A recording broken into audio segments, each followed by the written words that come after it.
appeared before the Congressional Committee to tell what I knew of activities which might lead to an attempt to set up a fascist dictatorship. The potential for the disastrous rise of misplaced power exists and will persist. The very word secrecy is repugnant in a free and open society. And we are, as a people, inherently and historically opposed to secret societies, to secret oaths, and to secret proceedings. President Bush signed a formal agreement that will end the United States as we know it. And he took the step without approval from either the U.S. Congress or the people of the United States. The secret organizations of the world power elite are no longer secret. It's known as the Bilderberg Group. Could their objective be world domination?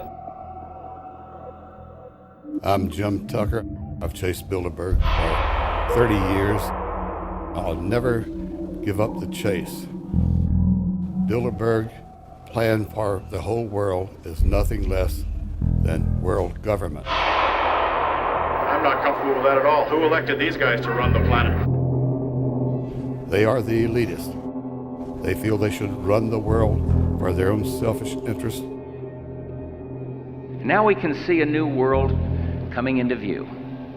A world in which there is the very real prospect of a new world order. Bilderberg is making great progress toward a world government, and only an educated, informed public can stop them in their tracks. David Rockefeller admits in his own memoirs that he wants to destroy the United States. Right. He's a traitor.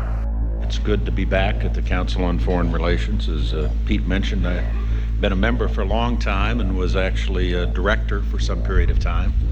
I never mentioned that when I was campaigning for re-election back home in Wyoming. Let us never tolerate outrageous conspiracy theories.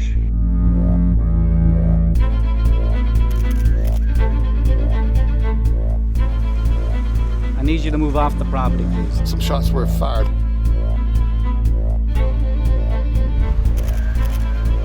There's Bilderbergers right there. The Trans-Texas Corridor is a vital part because we stop here in Texas, we stop the new world order right here in Texas. This thing started here. And to save this country, we kill this damn thing here.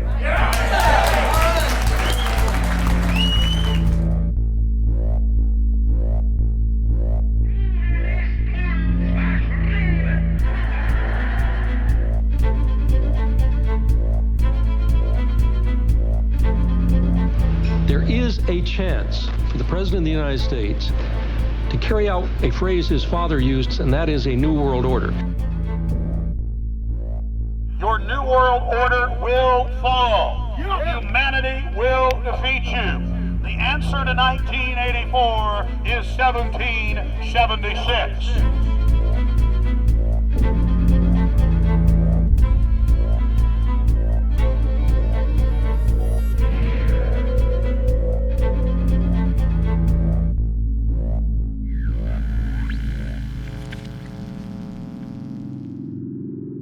In the near future, Earth is dominated by a powerful world government.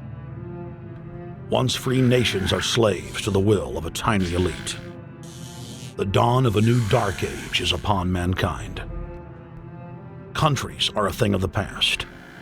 Every form of independence is under attack, with the family and even the individual itself nearing extinction. Close to 80% of the Earth's population has been eliminated. The remnants of a once free humanity are forced to live within highly controlled, compact, prison-like cities. Travel is highly restricted. Superhighways connect the megacities and keep the population from entering into unauthorized zones. No human activity is private. AI supercomputers chronicle and categorize every action. A prison planet dominated by a ruthless gang of control freaks whose power can never be challenged. This is the vision of the global elite, their goal. A program of total dehumanization where the science of tyranny is law. A worldwide control grid designed to ensure the overlord's monopoly of power forever. Our species will be condemned to this nightmare future unless the masses are awakened to the New World Order master plan and mobilized to defeat it. Erected by a secretive group, the Georgia Guidestones are a testament to the elite's plan for a world religion, global laws, with a global court and army to enforce it. And set in stone, it is written that the population never rise above 500 million.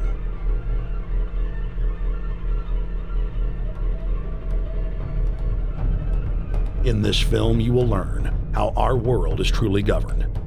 You will see how highly secretive roundtable groups interlock to form a global intelligence network. This group has been steering planetary affairs for hundreds of years. Now, in the final stage, they prepare for open world government. A goal tyrants throughout history have lusted after. Dr. Michael Kaufman is a published ecologist specializing in ecosystem research, forest ecology, and ecosystem classification. Dr. Kaufman played a key role in blocking the ratification of the Convention on Biological Diversity in the U.S. Senate. The concept of a New World Order has been around for centuries. It's been receiving tremendous play over the last half of the 20th century. George Bush, the first senior president, George Bush, used it a lot in his speeches and really implies that he really wants to see a order in which we have a universal or a global type of governance in which every human being on planet Earth is ultimately responsible to policies that are being formulated at the international level. It is a big idea, a new world order.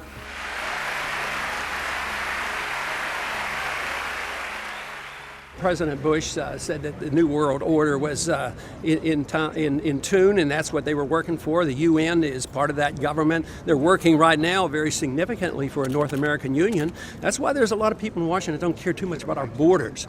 They have a philosophic belief that national sovereignty is not important. It's also the reason I have made very strong suggestion that we need not be in the United Nations for our national security.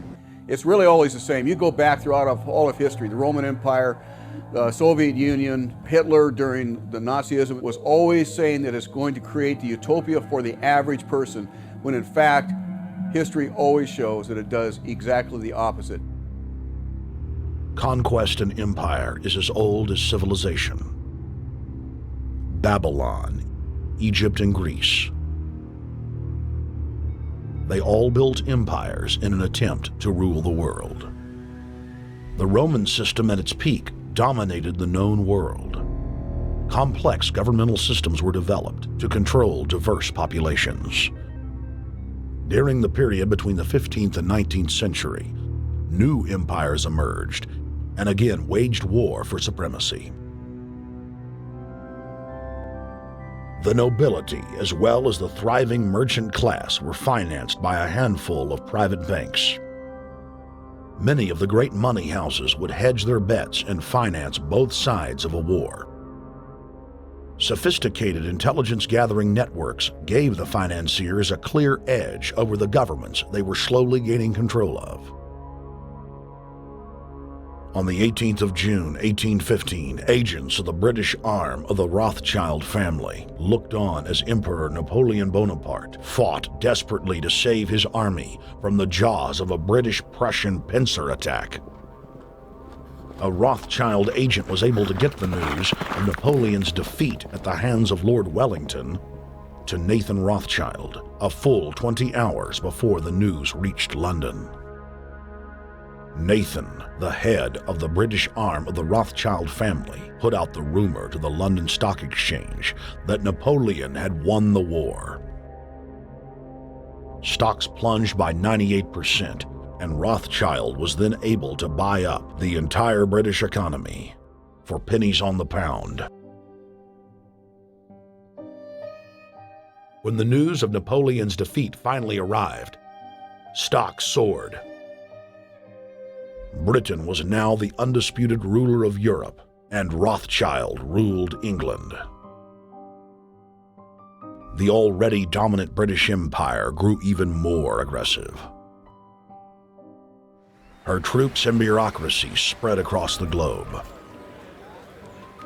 The sun never set on Britannia's holdings.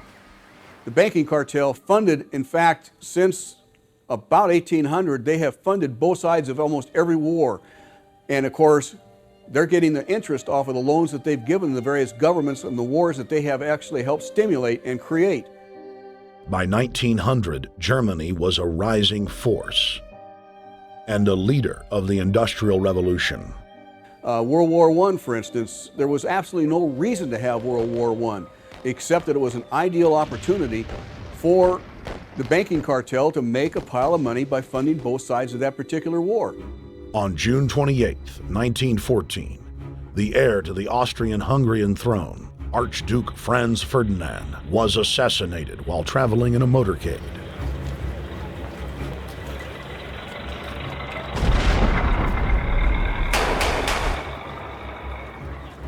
The Black Hand, a Serbian secret society with connections to French and British intelligence, took credit. World War I had begun.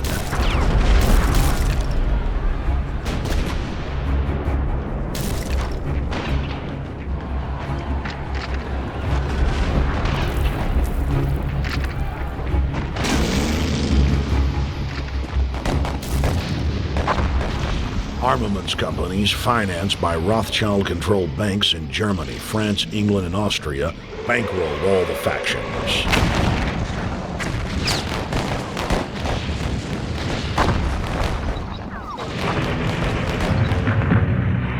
At least 20 million were killed in the war. It was a conflict so terrible the people vowed to never fight again. They dubbed it the war to end all wars. Question is, why did they want war? Well, first of all, is money and power. But secondly, they wanted to create the League of Nations. They had this in their plans all along, and as a consequence, once the war was over or about to be over, they began to formulate this idea of a League of Nations so this would never ever happen again. Hundreds of years of practice made the British experts at hiding their empire behind puppet governments and councils. In the name of stopping all future conflicts, they proposed that countries would join a League of Nations. Their true intention was for the League to serve as a framework for world government. President Woodrow Wilson, who had spearheaded the establishment of the private Federal Reserve System in the United States in 1913, strongly supported the establishment of the League of Nations. Woodrow Wilson was a very naive president. He was basically a college professor that was grafted into this whole system. The League convened in Paris in 1919, but many nations recognized it as a threat to their sovereignty and refused to join. Frustrated by the U.S. Congress blocking the League of Nations, British intelligence, with the help of the Rockefeller family, set up the Council on Foreign Relations in New York City in 1921. The council recruited the best and brightest of American life to support the growth of the Anglo-American Empire. The CFR's stated mission is to abolish all nation-states in favor of an all-powerful world government administered by a tiny elite. By 1930, the promoters of world government had split into two interlocking camps: the Fabian socialists centered in London, and the fascists based in Italy and Germany. National Socialism will use its own revolution for establishing a new world order. Adolf Hitler. Supporters of the fascists in the United States and England believed that the military should be used to quickly transform the world into a new world order, while the more sophisticated practitioners of globalism stated that incrementalism was the sure path to world domination.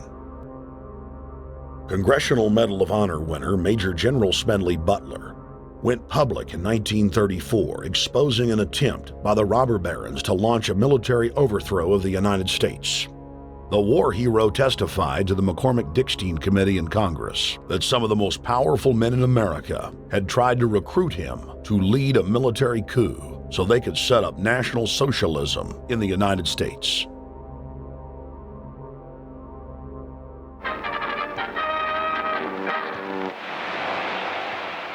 I appeared before the Congressional Committee the highest representation of the American people under subpoena to tell what I knew of activities which I believe might lead to an attempt to set up a fascist dictatorship.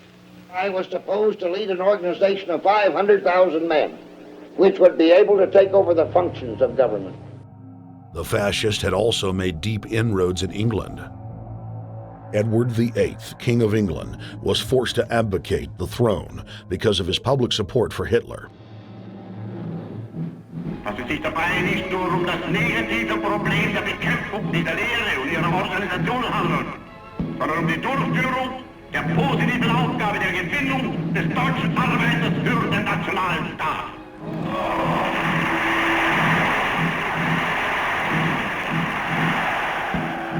Though the German-led fascist camp was strong, the Fabian Socialist bloc was able to maintain control of the U.S., Russia, and England.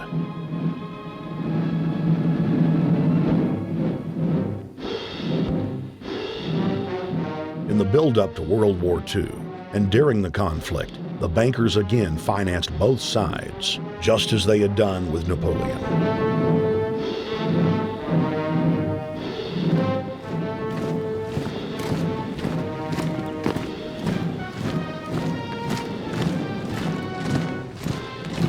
With the rise and fall of the Third Reich, Europe lay in ruins.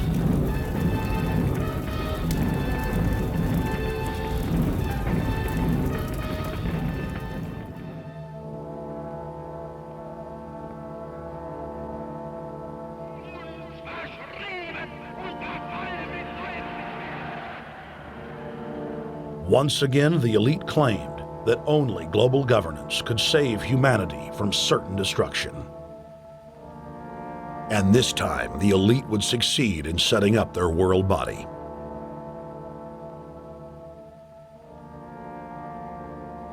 In April of 1945, at the Presidio Naval Base in San Francisco, the United Nations was founded by the victors of World War II. The United Nations complex was then built in New York City on land donated by John D. Rockefeller. Shortly after the elite established the United Nations as their base in the United States, the newly formed World Council quickly began work on the next phase in their plan, the incremental formation of continental superstates. The first step in their trilateral plan was the creation of the European Union. Unifying Europe had been tried many times and was extremely unpopular. Where Napoleon and Hitler had failed to accomplish their goals using force, the globalists would succeed using stealth. The British spearheaded the formation of the Council of Europe on May 5, 1949. The Treaty of London claimed to only establish trade ties between European nations, like NAFTA or GATT in North America. Its true intention was the formation of a European superstate.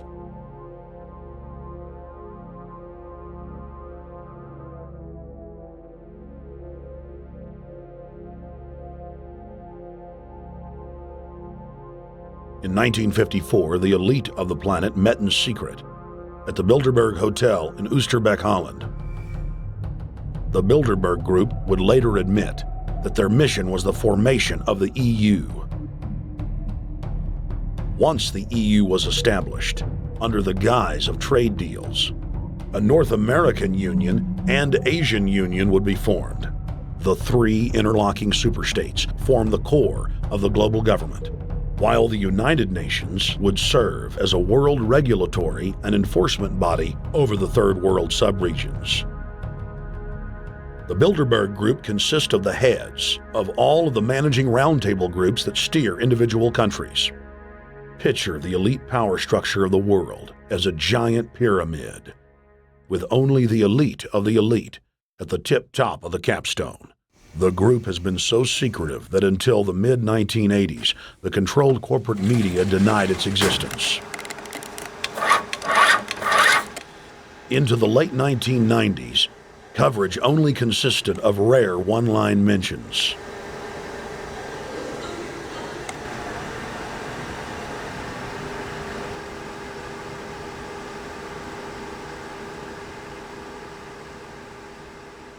With the rise of the alternative media, their stranglehold on information has begun to slip. On the outskirts of the national capital today, black limousines with darkened windows converged on a hotel where private security guards imposed ironclad control. The limos carried royalty, political power brokers, and industrial titans to a secret meeting that will last all weekend. It's known as the Bilderberg Group. Could their objective be world domination? Every 4 years, Bilderberg meets in North America, and in June of 2006, we decided to travel to Ottawa, the capital of Canada. The site of Bilderberg.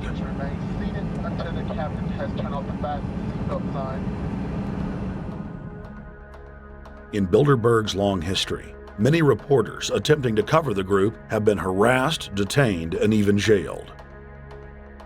I jokingly reassured my cameramen that the horror stories we'd read about were probably exaggerated.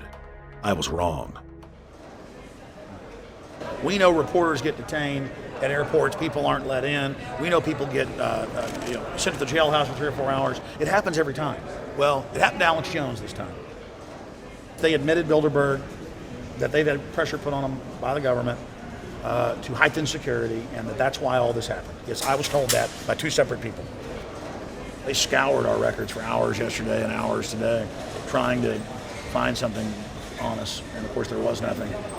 It was just scary. I mean, I've been all over the world, and I've never seen anything like this. It was like hours of humiliation. And they said, "What are you here for?" And I said, "Well, I'm here to, cover the media, covering a political event. I hope to talk to some members of Parliament."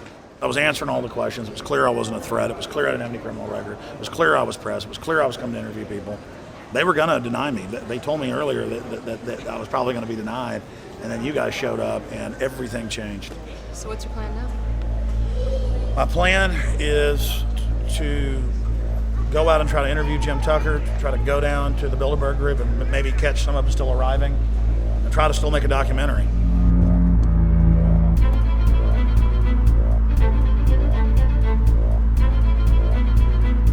So instead of being here at 8 a.m.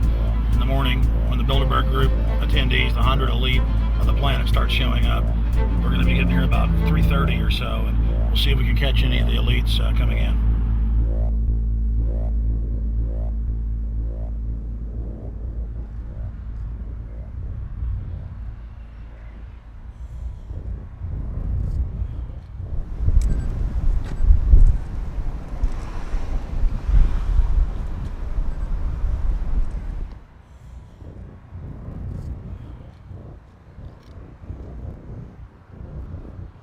What do you think's on the agenda for this edition of the Bilderberg Society's annual meeting?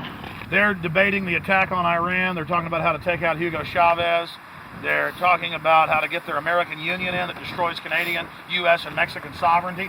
So we're talking about the death of Canada is what's happening in there right now. The death of your sovereignty is happening in there right now. CNN has even reported that these individuals have put out the policy reports through the Council on Foreign Relations that writes their scholarly white papers to end the United States, to end Canada, and to end Mexico. About 10 have come in. They've been coming in slowly in typically big black cars with what appears to be bulletproof glass, and we've got a few pictures of some of the people. We're being kept well back from the building by an awful lot of security people, but there'll be more security as this thing develops. Again, just a reminder to stay off the property, okay? I am. This is the line. We checked with the city. Thank you. How you doing? Yeah. Okay. First Boston. The ex-president of Ireland? Maybe? Okay. Danny will know. I came here from upstate New York. I booked a room way in advance. When I checked in at 10 o'clock at night, they told me I had to be out at 8:30 in the morning. And so, of course, I complied to what they wanted. I wasn't happy about it because I had been tired. I drove quite a long way. Then I went down to have something to eat, and I just saw a bunch of security here, and I was wondering what was going on, and I asked questions. And they said they were having a wedding or they were having some sort of reception. So I decided to ask a couple more questions because I thought it was kind of weird. And then I saw them from my hotel window. They were in the back with flashlights looking at the trees, looking up through the trees, and they were also in front of the hotel combing. It looked like combing the hotel. So I kind of was wondering what was going on, and I left. I got up this morning, I checked out, and then the fellow that I spoke with, the last fellow I spoke with, said, well, you'll know all about it in the newspaper. Well, I didn't have to wait because there was a group of people out here telling me everything that was going on. They're not fooling anybody any longer when you've got this many cops, and detaining Alex Jones at the border.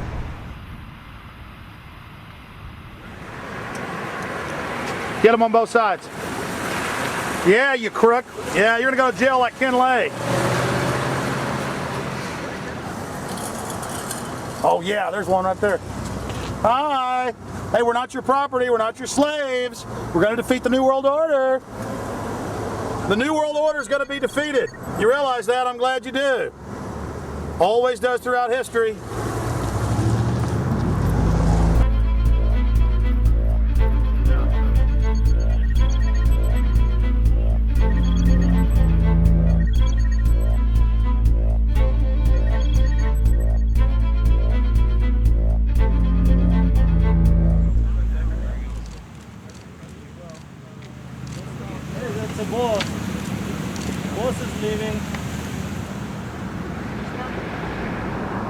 Etienne Davignon is the honorary chairman of the Bilderberg Group,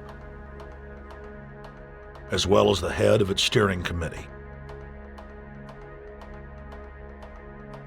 The committee he heads selects and invites each year's attendees. In the last decade, the list of attendees has been leaked to reporters by moles on the inside.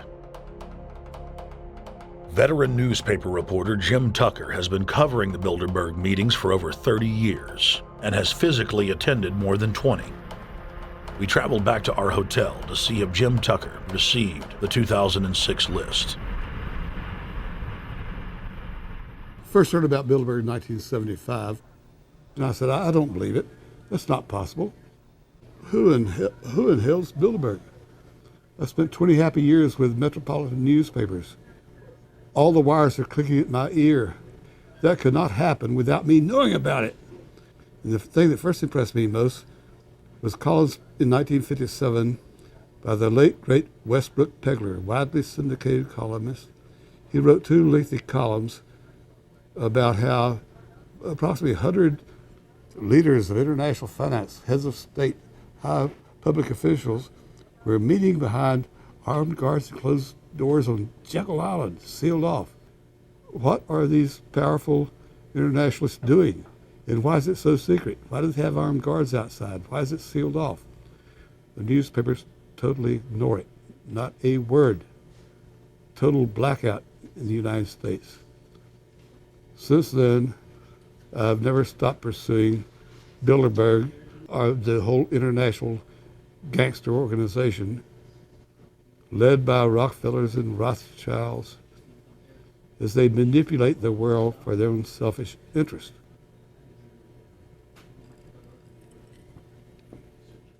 Jim, you've been waiting on the list. You normally get it on the first day.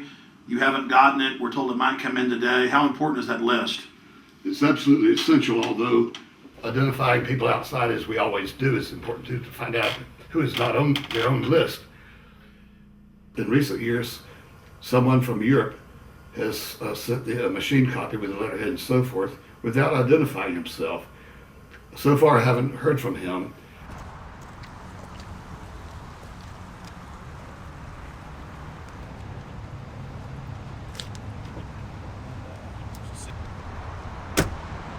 Well, Bilderberg assumed that name in 1954 at their first meeting as Bilderberg at the Bilderberg Hotel.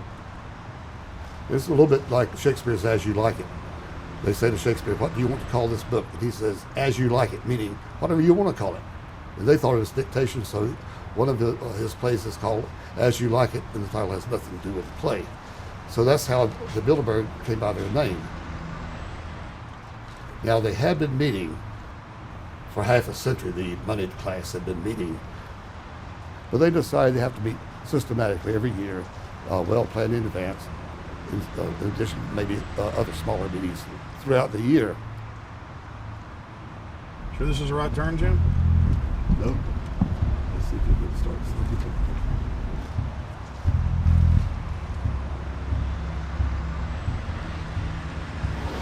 This is the global government. They are setting the world agenda. Inside right now, they're deciding on whether or not there will be a war with Iran. They're deciding whether or not taxes will increase, whether oil prices will be suppressed or increased. There's much more on the agenda that we'll be finding out in the fullness of time. But those are 3 items that are heavy on their list this year.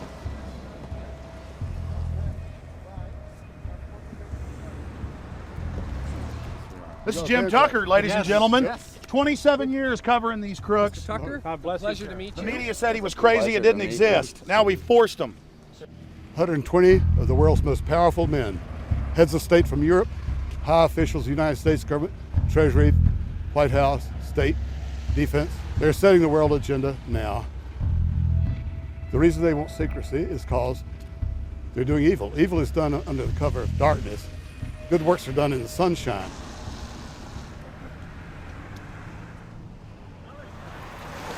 Hi, how you doing?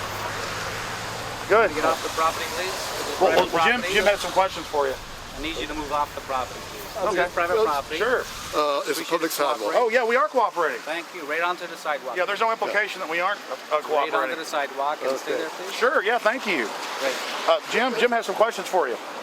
Again, I need you to stay right on the sidewalk. Yeah. Thank you very much. We actually checked with the city. The property line's actually right here. Also, That's good. Property line's actually right here.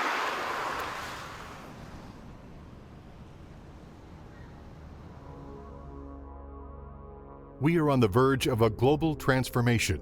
All we need is the right major crisis, and the nations will accept the New World Order. David Rockefeller. We saw David Rockefeller and the Corn Black at the beyond the hotel, and they had no bodyguards. One of my friends shouted, "Hey, Rockefeller!" and he turned back and he was afraid. My name's Renee. I'm from Manitoba. Drove about 26 hours to get here, just to show that I'm against the Bilderbergers, just to fight for my freedoms, fight for my rights, make sure that my children can grow up in a free country. My name is Daniel Estrelin, and I've been doing this for the last 15 years. I'm from Canada. I'm very proud of my country because, as you can see, there are a lot of people covering the Bilderberg conference. Last year, it took me 14 and a half hours to get to Munich. I was pulled off the plane in Milan. I was pulled off the plane in Munich. They interrogated me 4 hours in both places. I was able to call a friend, a journalist in Rome, as a result of his presence and others. Calling the foreign ministry department in Italy, they backed off and they let me go. They basically told me that they're keeping an eye on me 24 hours of the day. The little hotel where we were staying at, Jim and I, out of the 20 rooms, 6 were occupied, 3 by the CIA and 3 by the German Secret Service. That's how serious these people are, and that's how afraid they are of actually what we may be able to reveal and what we actually do reveal publicly about the Bilderberger intents. Daniel Estrelin has covered the Bilderberg meetings in Europe and North America for more than 15 years. His book, Club Bilderberg, has been translated into more than 20 languages and is a global bestseller. Estrelin has photographed many past Bilderberg meetings. Rockefeller frontman Henry Kissinger is always a key participant. Here you see the president of the CFR, Richard N. Haas, followed by Vice Chairman of Rothschild Europe, Franco Barnaby, who is speaking with Henry Kravitz. And behind them is Richard Holbrooke, former U.S. Ambassador to the United Nations. The head of Daimler Chrysler, Jürgen Erich Schrimp, arrives by helicopter. Here, the owner of the Washington Post, Donald Graham, escorts Indra Nooyi, the head of PepsiCo. Queen Beatrix of the Netherlands, whose father, Prince Bernhard, founded Bilderberg, is a leading figure in the group. Of course, globalist kingpin David Rockefeller, seen here with his bodyguard, James Ford, always attends. The then newly appointed World Bank chief Paul Wolfowitz is photographed at Bilderberg 2005. It has been reported that Wolfowitz had attended previous meetings while still the Deputy Secretary of Defense, a violation of the Logan Act. Under the Logan Act, it is a felony offense for any member of the federal or state government to meet with members of a foreign government without the express authority and authorization of the President or Congress.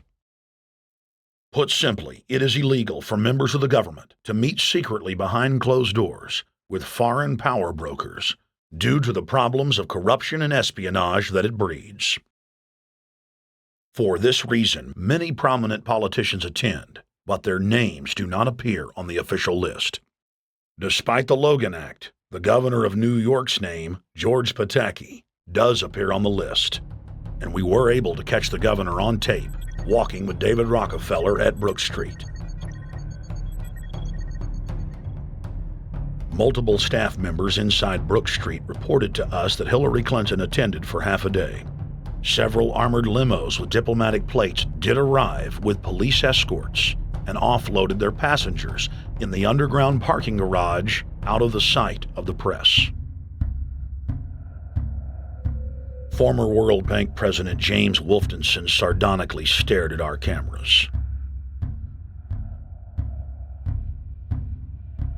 They're upset about the fact that they're being exposed.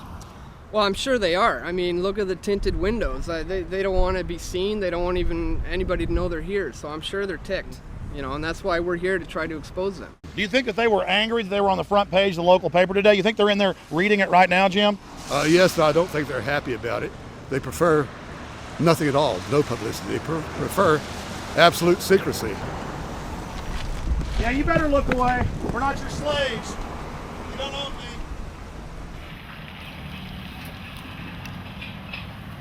Did you get a list of the attendees and everything, or not? No, I've asked for one under a slight variation of my name, and I don't know if I'll get it or not. Also, it could happen today. For the last 3 years, I get back to the hotel. And there's a copy there waiting for you. Somebody who does not identify himself. I mean, I'm not just not revealing the source. I don't know the source myself. But the facts, because they want the Bilderberg letterhead on it, and makes a nice memento. Perfect. Alex. Yeah. That's Chalabi, eh? You think Chalabi? No, I don't think. I know. It looked like Chalabi, and it was a fat guy. Yeah. That was Ahmed Chalabi? Yeah. Oh my God, then they're really going to attack Iran. Because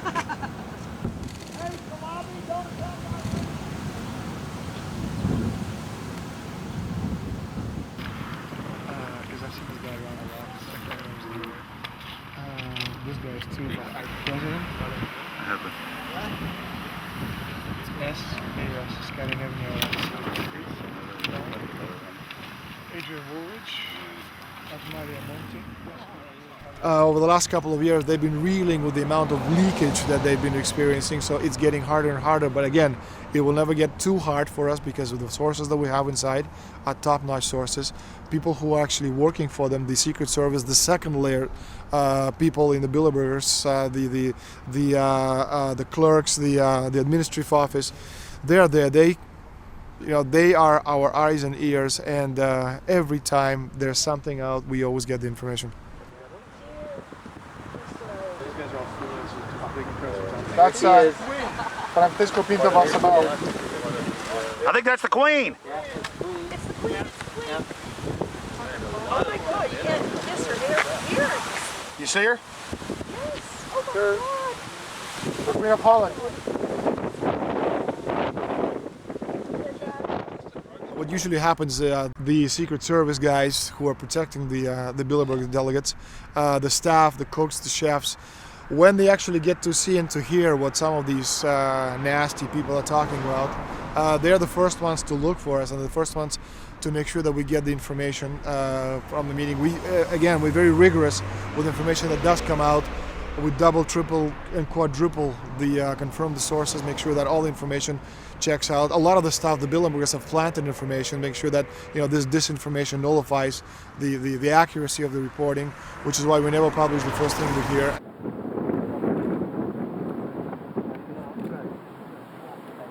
Oh.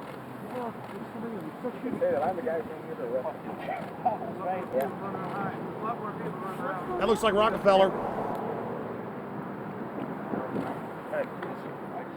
The decisions that these people take, again, they're not only decisions affect business community, they affect politics, business, environment, across the entire spectrum. And these decisions are made and taken by a very elite group of people behind closed doors this year at the Brook Street Hotel. We are not privy to these decisions. We're not allowed to know what they're talking about, but we'll definitely feel the consequences of these decisions over the next 12 months when events which apparently by accident seem to happen, in fact, have been planned right here this year at Brook Street Hotel between 8th and 11th of June. What does it do when you get 120 of the most powerful people in the world getting together to have meetings with government officials? I mean, that's amazing. Well, it is what I mean is that they're planning the corporate agenda. They're not planning the democratic human journey agenda, in my opinion.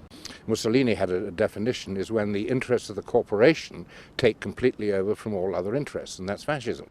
He said it should probably be called corporatism. Well, call it corporatism, call it fascism, call it neo-lib, neo-con. There's a whole variety of political words, depending on which side of the stripe you come from, to start with, which describes the thing. But what they are describing is the complete end of democracy, the end of what matters to people, the end of what happens to the human journey. And for that reason, I think this is revolting. Ladies and gentlemen, we're here in Canada today to stand up against the Bilderberg Group that is attempting to get rid of the sovereignty of the United States. The truth of your world government has now been exposed. We know you are ruthless. We know you are evil. To David Rockefeller, to the Rothschild representatives here, to the Queen of the Netherlands, to all of you, we tell you, you are not our queens. You are not our kings. You are not our gods. We do not belong to you. We are not your slaves. We stand as free humans, have stood since the beginning of time against the strong men, against the thugs, against the bullies. We will defeat your world government. We will defeat world taxation. We will defeat your control grid. God is on our side. I stand before the creator of the universe, and I ask the creator of the universe, as our founding fathers did in 1776, to lead, guide, and direct us, and to give us the power and the foresight and the understanding and the will to stand against your entire agenda, including your final plan of world population reduction of 80% that Henry Kissinger penned in 1973.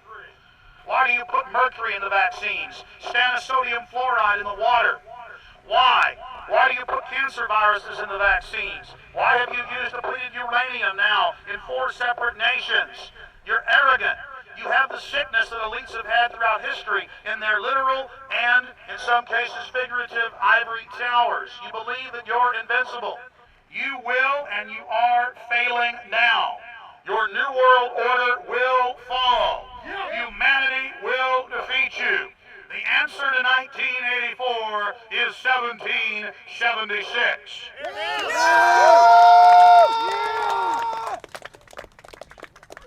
Bilderberg is an elite organization, and the way it works, the protocol of the meetings is the staff, after they're vetted out, they're told exactly how they're supposed to behave themselves, meaning that they can never address the attendees, they can never speak to them unless they're spoken to first, they can never look them in the eye. They have to approach them from the right side, the people who are right-handed, and from the left side, the people who are left-handed. They can never look them straight on. And needless to say, all the information that is being spoken during the conferences is under no circumstances allowed to come out. That's what they're told. They're threatened with not being able to find another job anywhere in the sector if they reveal any information to the press.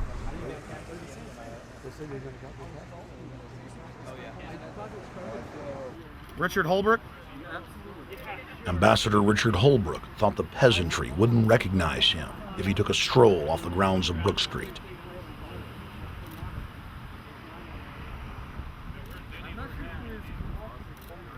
Holbrooke cackled when I told him that we were not his slaves.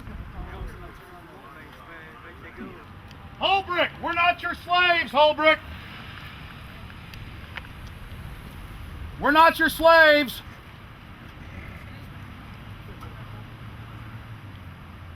Holbrooke, we don't belong to you. We're not your property. Get back on the sidewalk. We're free humanity! Yeah, there he goes. Howard. They love it.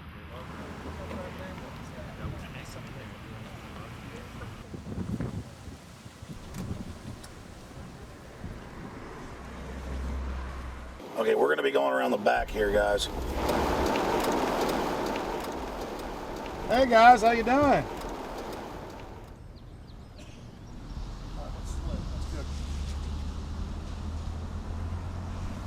There are several rings of security service. The American delegation at every Bilderberg meeting is usually protected by the CIA and a special division of the US Army. The British delegation is protected by the MI6. Israelis usually are protected by the Mossad.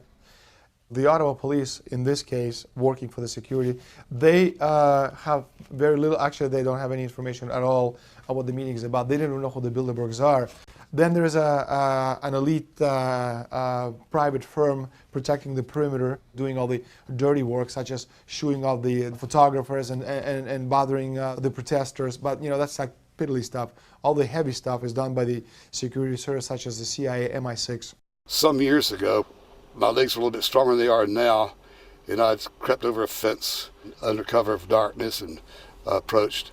The cops started yelling and pointing at me, so I ran with speed I didn't know I still had, and some shots were fired, but they were far above my head. I mean, they were intimidating, but they were not really trying to kill me. Not when sharpshooters are fired far above, 20 feet above your head. Bilderberg was founded by David Rockefeller and the Rothschilds in Britain and Europe. They're still the main powers.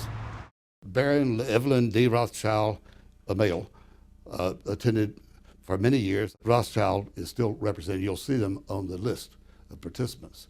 Somebody representing the Rothschild group.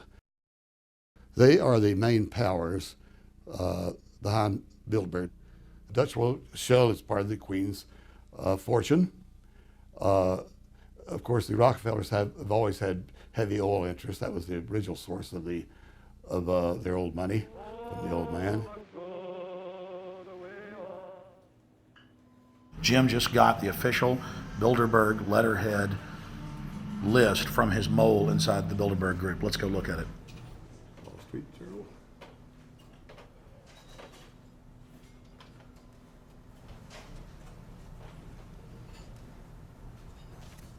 So Jim, you got the list. Yeah. Did we identify Wolfowitz as being here because he's not on the list? No, we positively identified Wolfenson. Yeah, he's on the list. Yeah, there's Wolfenson right there, James Wolfenson. But aren't there always people who aren't listed? Yep. Over the years, we've identified like sometimes one, sometimes three people who are not on their own list who have attended.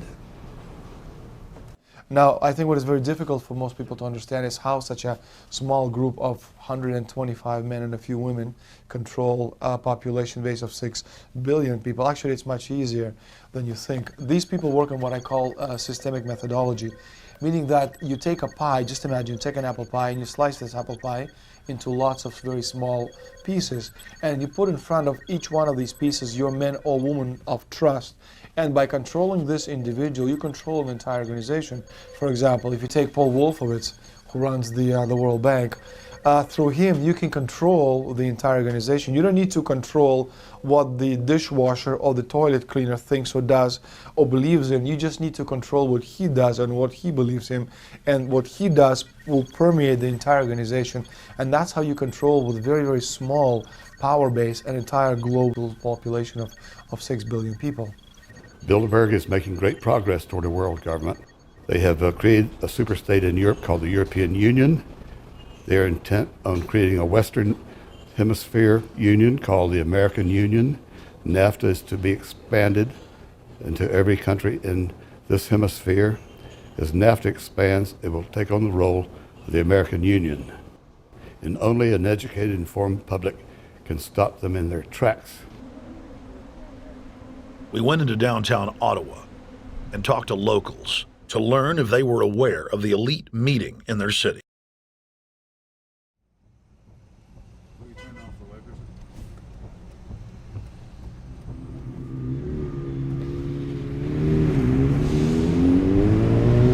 Hey guys, attention just for a second. I just need to tell you that a group just met here in Canada and they're trying to get rid of your sovereignty, merging you with the U.S. and Mexico. See, it's not funny, I'm serious. And your news isn't going to tell you about this. This is deadly serious, so I'm just letting you know and I'm telling you about it. As they say, they are the guys that run the world. They make the decisions for and we just carry it out. Sir, did you hear about the Bilderberg Group meeting here in town, the 120 most elite people in the world? No. Hey, did you know that the elite's meeting here in town right now? Have you heard about it? 120 crime bosses? None of you have heard of it? None of you guys have heard of the Bilderberg Group? They're meeting right now. In the city, around 10% of the people were aware of the New World Order agenda. When we traveled to Parliament, close to half of the people we randomly spoke to were informed.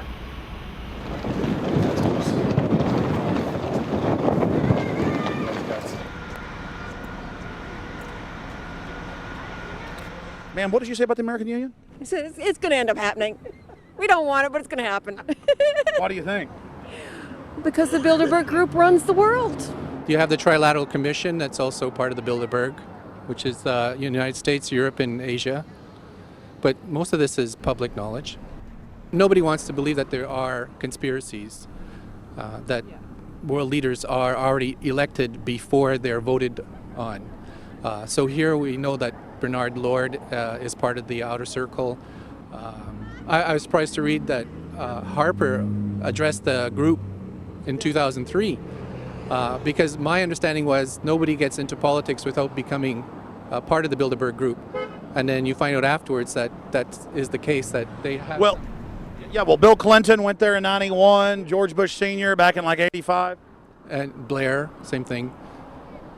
Who we think that we're electing as leaders have already been pre-picked for us. Whether it's liberal or a conservative, they're already part of the group. They own all the horses in the race. They own the horses, and I understand that, for example, in the United States, it's a one-party system with two factions, though you think it's two different parties. Oh, it is, yeah. So it's like Bill Clinton constantly vacations with the Bushes, and they call him their son, and they actually staged all that in '92, and all that's come out. It's just all staged. They're not going to let trillions of dollars slip through their hands. The good news is people are waking up, though.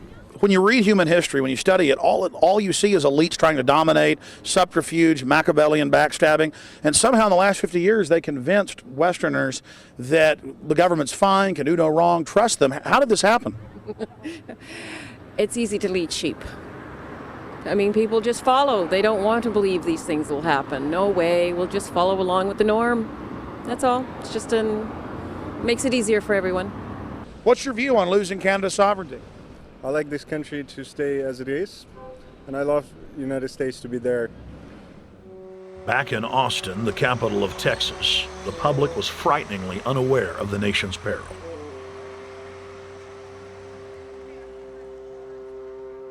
Have you heard about the North American Union? Not really, no. I don't watch TV. No, I haven't. Interesting. I was not aware of that.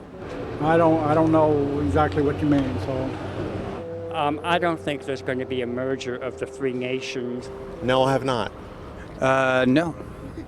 No, I didn't know this was happening, so. Yes, I have. Oh, you have heard about it? Yes. After that big rally the other day, don't know about it? I don't know about anything. No, I have not. Have you heard of the European Union? I have, yes. Are you aware of the European Union? Oh, yeah, of course. Have you heard about the European Union? Heard about them. Do you know about the European Union? No. Europe, 15-member group expanding? A what? 15 nations of Europe merging in 2000. Whatever. For over 50 years, the Bilderberg Group constructed the European Union by stealth under the guise of trade deals. Now the elite are using the same secretive program to complete the North American Union. But this time, superstate integration is on the extreme fast track. International agreements like NAFTA, GATT, and APEC were just stepping stones in the formation of the NAU. The North American Union was officially born at Baylor University in Waco, Texas, on March 23, 2005. The leaders of the United States, Mexico, and Canada told the press that they were only meeting to discuss trade. It soon leaked that a secret meeting had been held during the Security and Prosperity Trilateral Summit. The three governments had refused to release the secret agreement to the people. In September of 2006, their treasonous operation was blown wide open. From September 12th to September 14th, in Banff, Canada, hundreds of elected and appointed government leaders from Canada, Mexico, and the United States met in secret. On the last day of the conference, someone inside the secret North American Union Forum leaked the agenda. The front pages of newspapers across Canada carried the story. The Judicial Watch Foundation submitted Freedom of Information Act requests to obtain the full agenda and minutes of the secret assembly. Many federal agencies refused, citing national security. The foundation finally succeeded and did receive thousands of pages of documents. The documents marked unclassified are the blueprints of a shadow government ruling by bureaucratic and executive fiat. The pages chronicle an already operating North American Union. Transportation, law enforcement, agriculture, regulation, banking, manufacturing, construction, education, immigration, and even the military are being merged with no input from the people or their elected representatives in Congress and Parliament. One of the first items on their agenda was to stress how important it was that their plan, quote, be carried out by stealth. The controllers also talked about exploiting the public's fears of climate change to push a continent-wide tax to fund the new government. Globalist tool Robert Pastor is incessantly paraded on the world stage as the man behind the North American merger. When he testified before Congress, he pushed the idea of a continental security perimeter that erases national boundaries and merges the security apparatus. The best way to secure the United States today is not at our two borders with Mexico and Canada, but at the borders of North America as a whole. In fact, the North American Command, based in Colorado Springs, Colorado, was clearly running the meeting in Canada. For the past decade, the Pentagon has been training with Mexican and Canadian forces and has openly discussed using them inside the United States for disasters and to quell domestic unrest. There are already over 100,000 non-U.S. citizens serving in the U.S. Armed Forces. The Pentagon is now expanding its recruiting centers in Mexico, the Philippines, and Eastern Europe. Big city police departments nationwide are lobbying to change laws so they can recruit non-citizens to join the police force.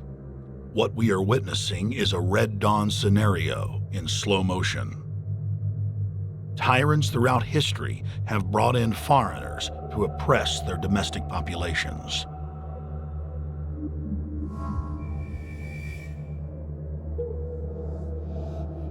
When their coup by stealth was exposed, the three governments went into damage control mode.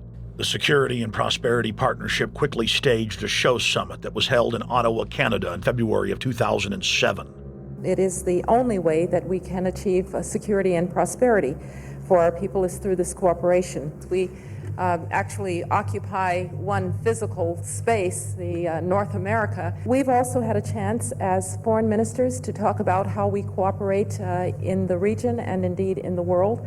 Protesters who were upset about losing their countries and freedoms were not tolerated. A couple of weeks ago, an Al-Qaeda supposed.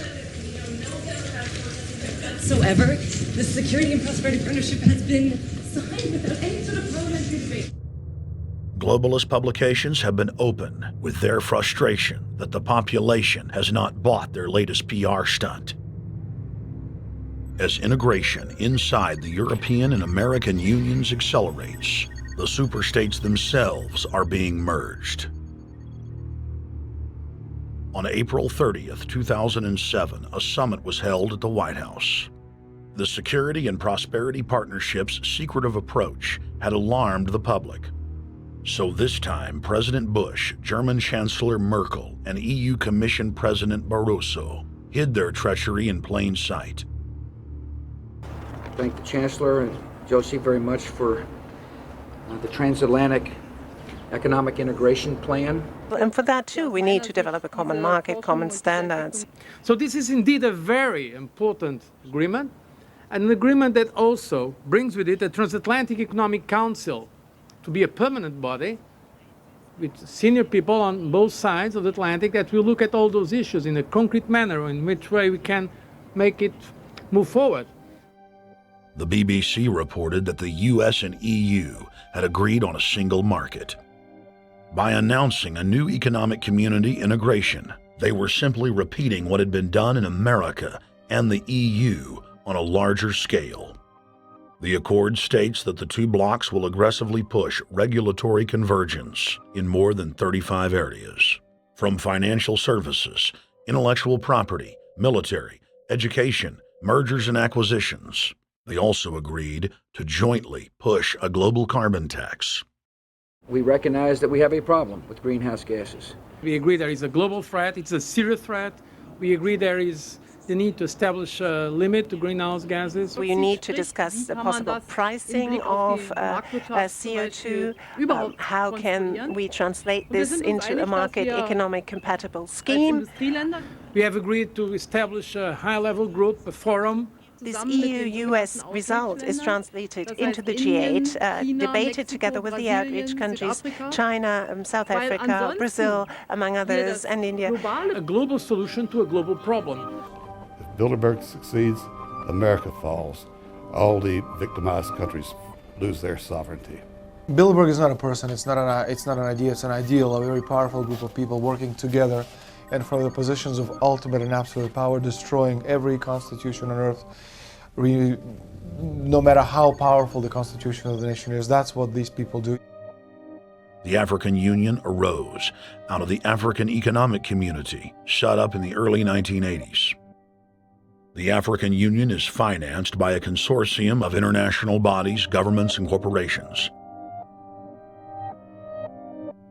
The African Union Army serves as an enforcement arm for the New World Order's exploitation of Africa. In Asia, APEC and ASEAN have announced plans to form the Asian Union, consisting of Asian and Pacific nations, having more than 3 billion people within its borders. APEC will become the Asian Pacific Union, and the world is to be divided into 3 great regions for the administrative convenience of the world government in which the UN is to evolve. As the unions form individually, they are simultaneously merged to form the first planetary government. They're trying to destroy every nation on earth which is trying to promote progress, because these people basically they are landowners. They don't need progress because they control the land. If you take the most powerful man in London, the people who belong to the Council and the Committee of 300, who belong to the Bilderbergers, the British royalty, the Guelphs, the black nobility of Venice and Genoa, these people they're landowners. The New World Order is the old world order. I mean, it's just the names have changed, the appearances have changed, but the concept hasn't changed. The idea is still to bring the men back, kicking and screaming back to the Middle Ages, post-industrial age world order. One of the things that is very shocking to most Americans is the fact that the United Nations Global Biodiversity Assessment, which came out in 1995, clearly shows that in order to protect planet Earth, we have to go back to a feudal system. They actually said that in the document.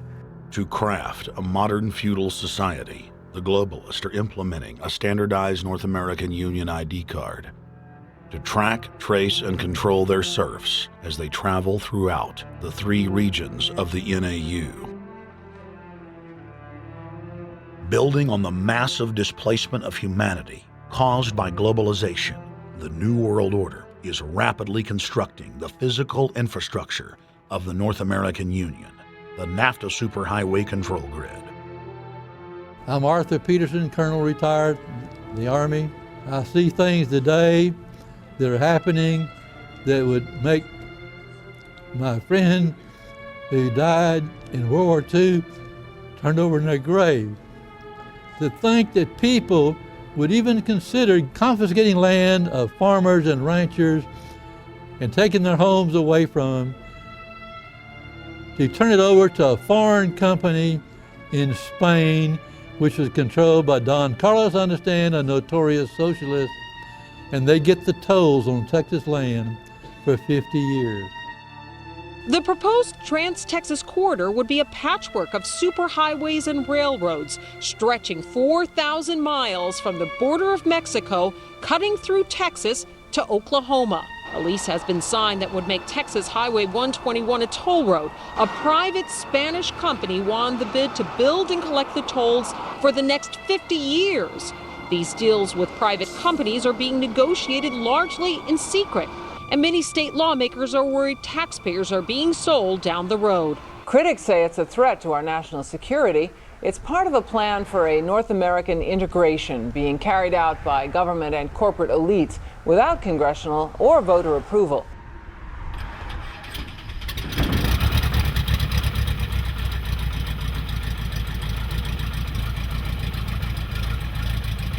We took to the air over central Texas to get a bird's eye view of the Trans-Texas Corridor, which is under construction and will form the heart of the Trans-NAFTA superhighway system.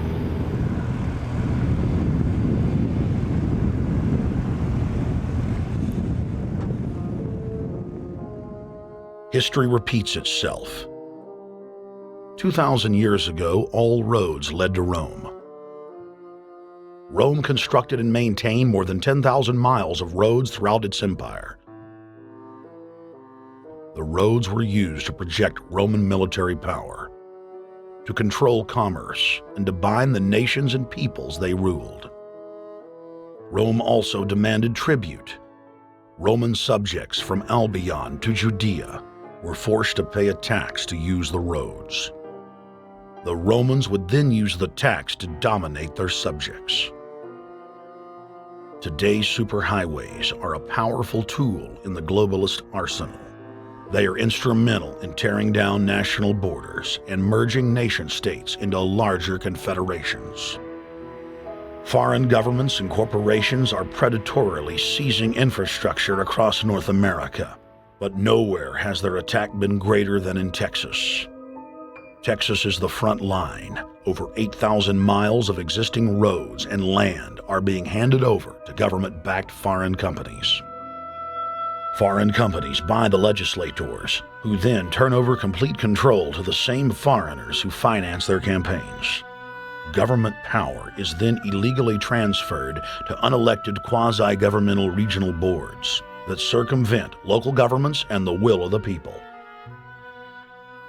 The next stage of this world government plan is to have a transportation control, and that is called the NAFTA superhighway, or in Texas called the Trans-Texas Corridor. It confiscates 584,000 acres of land to be transferred into control of a Spanish company which will collect tolls in Texas for the next 50 years, and there's no limit in the amount of tolls that can be collected. More than 80 federal and state highways have been designated as international arteries. The I-35 NAFTA corridor starts deep inside Mexico and travels through the middle of the United States and ends in central Canada. Container ships from Asia dump their cargo on the Pacific side of Mexico. It then travels duty-free by rail to the new Kansas City inland port, now considered sovereign soil of Mexico, in the heart of the United States. Under international agreements, predominantly foreign companies are placing tolls on already existing paid-for roads. Federal, state, and corporate documents show that they will then use the revenue raised to build up the transportation infrastructure of Mexico, not the United States or Canada, so foreign-made products can pour in even faster from Mexico. Revenues raised will also be used to fund the fledgling North American Union and its growing bureaucracy. Bottom line, they're using our own money to enslave us. First of all, they're proposing a North American tribunal, which would be similar to what we have in Chapter 11 of the NAFTA agreement, which is trumped by international law. The U.S. Supreme Court and our Constitution could potentially be rendered invalid, and what we would have is new North American business law that would trump what we have here in the United States. What is also interesting to note that the NAFTA headquarters is in Mexico and controls the United States trade and rules against the United States Congress, and no one seems to challenge it. it's very probable and probably inevitable that our right to bear arms would be challenged in a North American court. So this is just an example of what's happening and what's being proposed. We want to keep our trial by jury system. We want to keep our right to keep and bear arms. We want a system where we have a Supreme Court and not have a tribunal that will be superior to the Supreme Court. In 2005, Cintra, a Spanish-owned company, signed a secret agreement with the Texas Department of Transportation to erect toll roads on existing roads and to toll new roads that were completely paid for by tax dollars. There are people, believe it or not, in Texas who don't know what the Trans-Texas Corridor is. TTC 69, which they'll have the environmental hearing starting this spring on, runs through my part of the state. And there are people over there who have no idea what's fixing to come in their backyard. TxDOT, an unelected state agency, claimed that the agreement with the foreign company was even secret from the Texas legislature. When the truth came out, newspapers across the state called for heads to roll politically. Cintra's response was to have its Australian subsidiary make its first U.S. newspaper buy. Every newspaper they bought was along branches of the Trans-Texas Corridor and had been critical of the toll road plan. The cost of 40 or 50 newspapers is nothing compared to the profits that'll be made. Just Phase 1 alone of the state toll road plan is estimated to raise more than $200 billion in just the first 15 years. And Texas is only a small part of the global panorama. A combine of transnational companies is aggressively consolidating public finance infrastructure worldwide, and the same interests are erecting a world government according to their rules. A literal wonderland of corporate corruption, where governments simply act as vacuum cleaners, sucking up the wealth and resources of the middle class and transferring it to offshore bank accounts, leaving behind a cultural and economic wasteland of easily managed slaves. The whole purpose about the North American Free Trade Agreement is not about trade, it's about control. Control of people. CAFTA is even worse. Control of people. It's not about trade, it's subsidized trade with taxpayers' funds. This thing started here. And to save this country, we kill this damn thing here. To stop it here in Texas, we stop the new world order right here in Texas. Polls consistently show that over 90% of the people are against the NAFTA highway systems and its toll roads. As the people learned of the threat, they got angry and took action. Our ranch is part of the original Spanish land grant, and I would love to not have to give it back to Spain.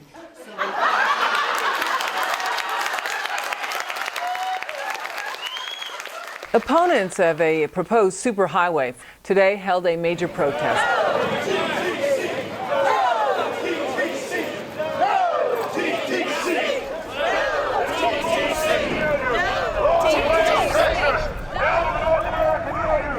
A majority of Texas counties have voted to resist the plan for a North American union and have vowed to block the construction of its infrastructure. Heck, we already know in a law that was passed by a subservient United States Congress, where practically nobody in the entire Congress stood up and said no, they've already passed a law saying all their driver's licenses are going to be chipped. Well, I'm telling you right now, I'm not going to carry in a driver's license that's got a chip in it so Big Brother can watch everywhere I go and see everything I do. No, no, hell no.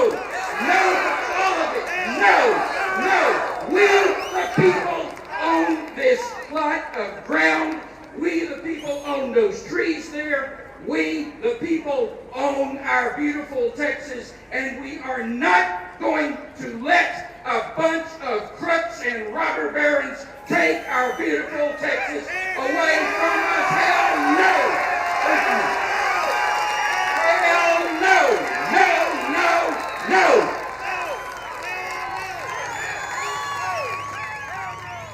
RFID tracker chips embedded in state inspection stickers and toll tags are already being used to track the population. The new system is also meant to control growth and steer development through so-called smart growth.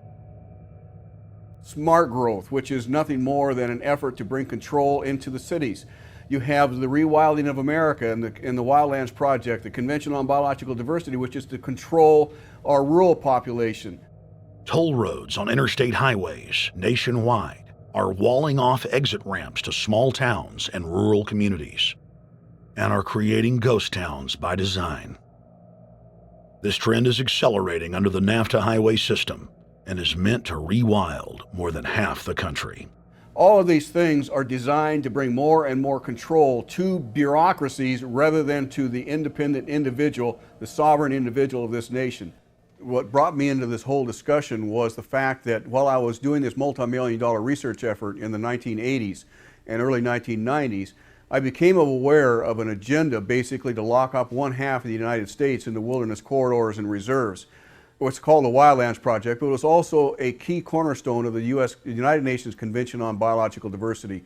It was during that study in which I began to realize that this was not an effort to protect the environment, but an effort to control you and I. They were dividing the United States up into little compartments in which they would rip out roads, which they would rip out whole communities and put them back in the wilderness. The federal highway system was designed by Pentagon war planners in the 1950s to serve as a rapid deployment conduit to move ground forces for the defense of the United States during invasion.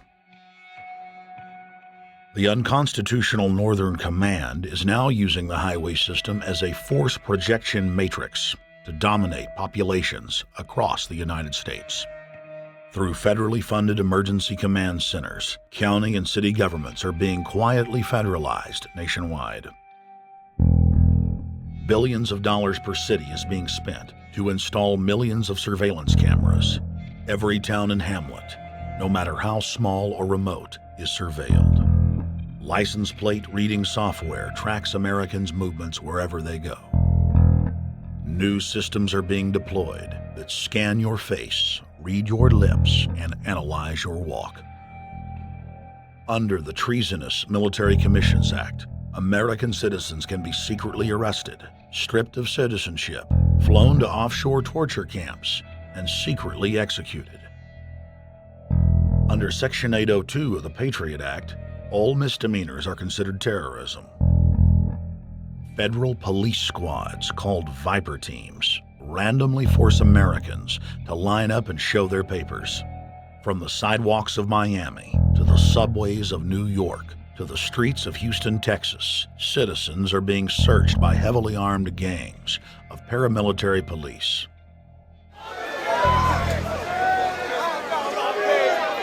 Where's the van? Are we even supposed to be coming in the street? Come on, guys, come in. Yo, can you get that camera off of us, sir? Sir, can you get the United States First Amendment? All right, but you can get that camera. I'm saying get the camera out of my face. That's what I'm saying. You're on the streets of New York. So what does that mean? I'm saying get that camera out of my face. That's what I'm saying. It's a free country. Fuck wrong with It's a free country. Get this damn camera out of my face. Hey, this isn't Nazi Germany. There's no camera in your face. God. Hey, move to Russia, okay? Yo, Sarge. We can have cameras on the streets. I said get it out of my face. Your guy starts cussing at us out of the blue. I said get it out of my face. That's what I'm saying. It was never in your face.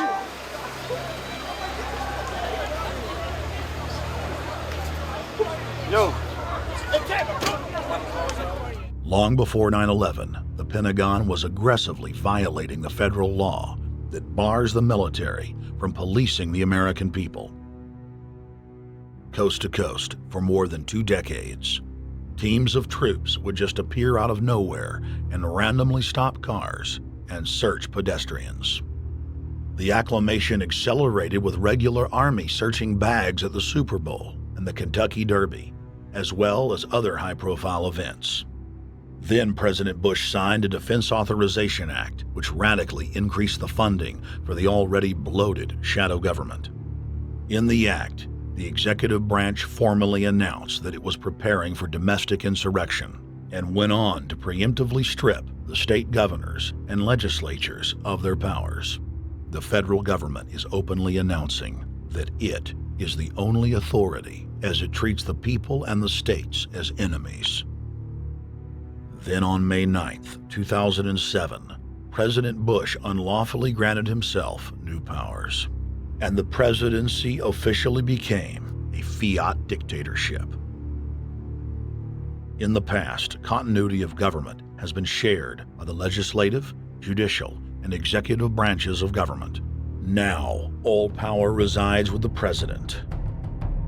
For the smallest of reasons, including, in the document's own text, any incident in the world, regardless of location, that affects population, infrastructure, environment, economy, or government functions can trigger, at the president's will, total martial law.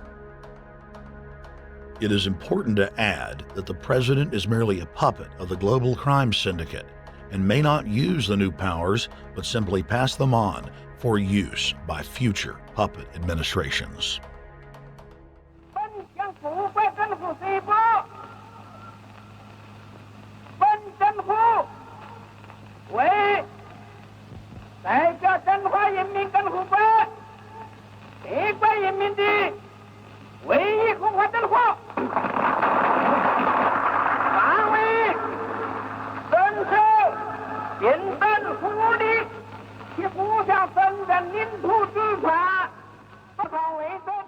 Приобретена эта победа. Не забывайте принесенных вами жертв. You must teach people to love their leader. This is the only most important.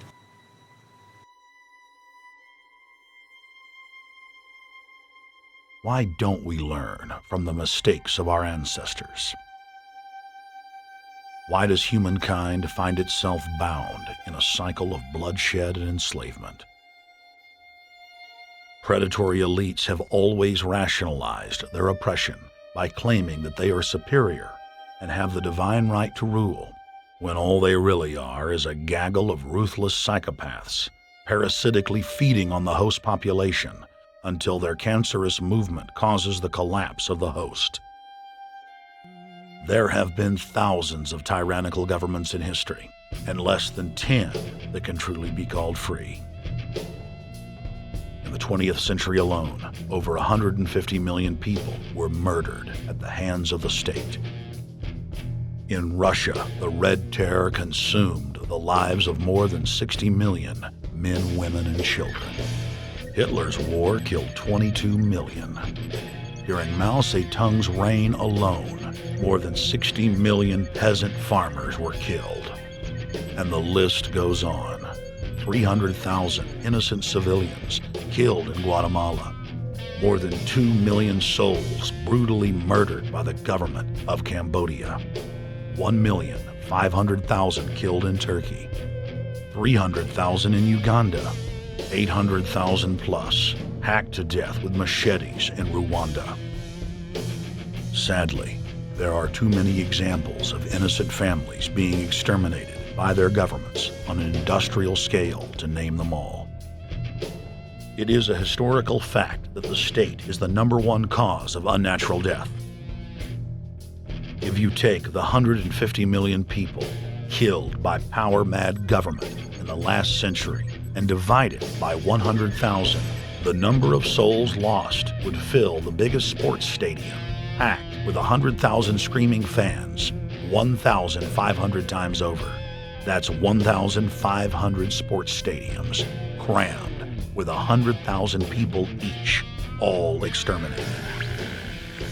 For those who think it can't happen here or won't happen to them, you have been warned.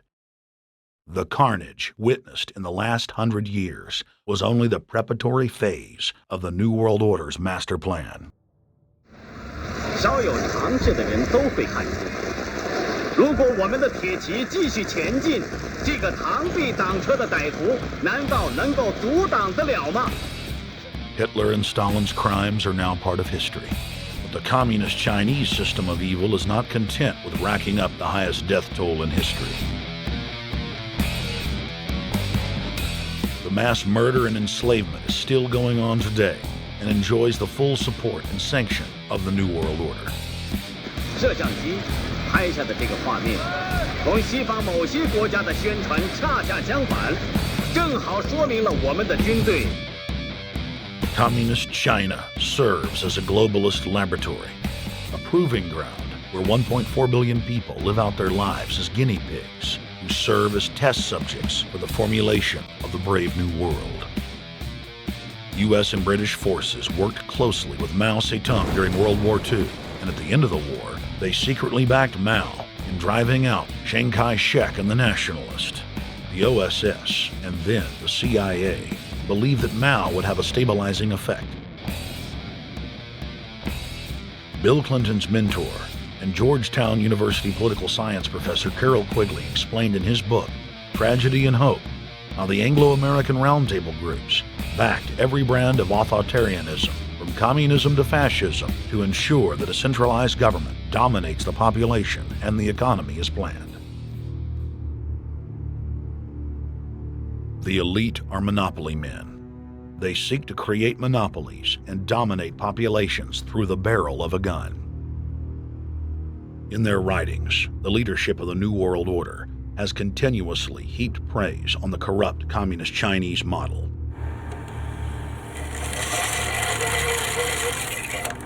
In August of 1973, in an article written by David Rockefeller for the New York Times, Rockefeller openly lauds and endorses Mao Zedong's actions, while celebrating their command and control system. Whatever the price of the Chinese Revolution, it has obviously succeeded not only in producing more efficient and dedicated administration, but also in fostering high morale and community of purpose. The social experiment in China under Chairman Mao's leadership is one of the most important and successful in history. David Rockefeller, New York Times, August 10, 1973. Communist China is the model, planned society for the New World Order. China has received more United Nations awards for its policies and form of governance than any other nation. In the eyes of globalist planners, authoritarian China is the future. China adopted the dreaded one-child policy due to lobbying from a consortium of eugenics organizations, which includes Planned Parenthood and the United Nations. Couples that have more than one child face heavy fines and imprisonment. The practice of forced abortion in China, coupled with the cultural desire to have a male child, has plunged China into a deepening crisis where there are 30 million more men than women. The Chinese police state ruthlessly crushes all forms of dissent. Underground churches, Falun Gong practitioners, striking factory workers are all sent to forced labor camps. Their blood and tissue types are cataloged in preparation for organ harvesting. The Chinese government then sells the prisoners' organs to the highest bidder on the world market. If a wealthy patient chooses to fly into China, the prisoner is killed and the organs are implanted. If the organs are being flown out of the country, a mobile execution van extracts the organs on the way to the waiting aircraft. The social engineers of China aggressively euthanize the elderly and disabled. China is merely following the globalist blueprint for the world. The same system of total dehumanization is quietly being phased in worldwide. Depopulation should be the highest priority of foreign policy towards the Third World. Henry Kissinger, 1974. There's a need for a new world order, but it has different characteristics in different parts of the world. Now, none of this may succeed this time, but this to me is sort of the outline by which someday, in the next few years, a solution will emerge. Where does this mindset come from? Why do the elites kill the largest masses of people when no one is resisting them, when they've already attained total control? What ideology drives the elite psychopath? Since Plato's time 2,400 years ago, state planners have openly proclaimed their desire to control every detail of the commoner's life. From breeding programs to mass extermination of undesirables, the dark dream has continued on for millennia.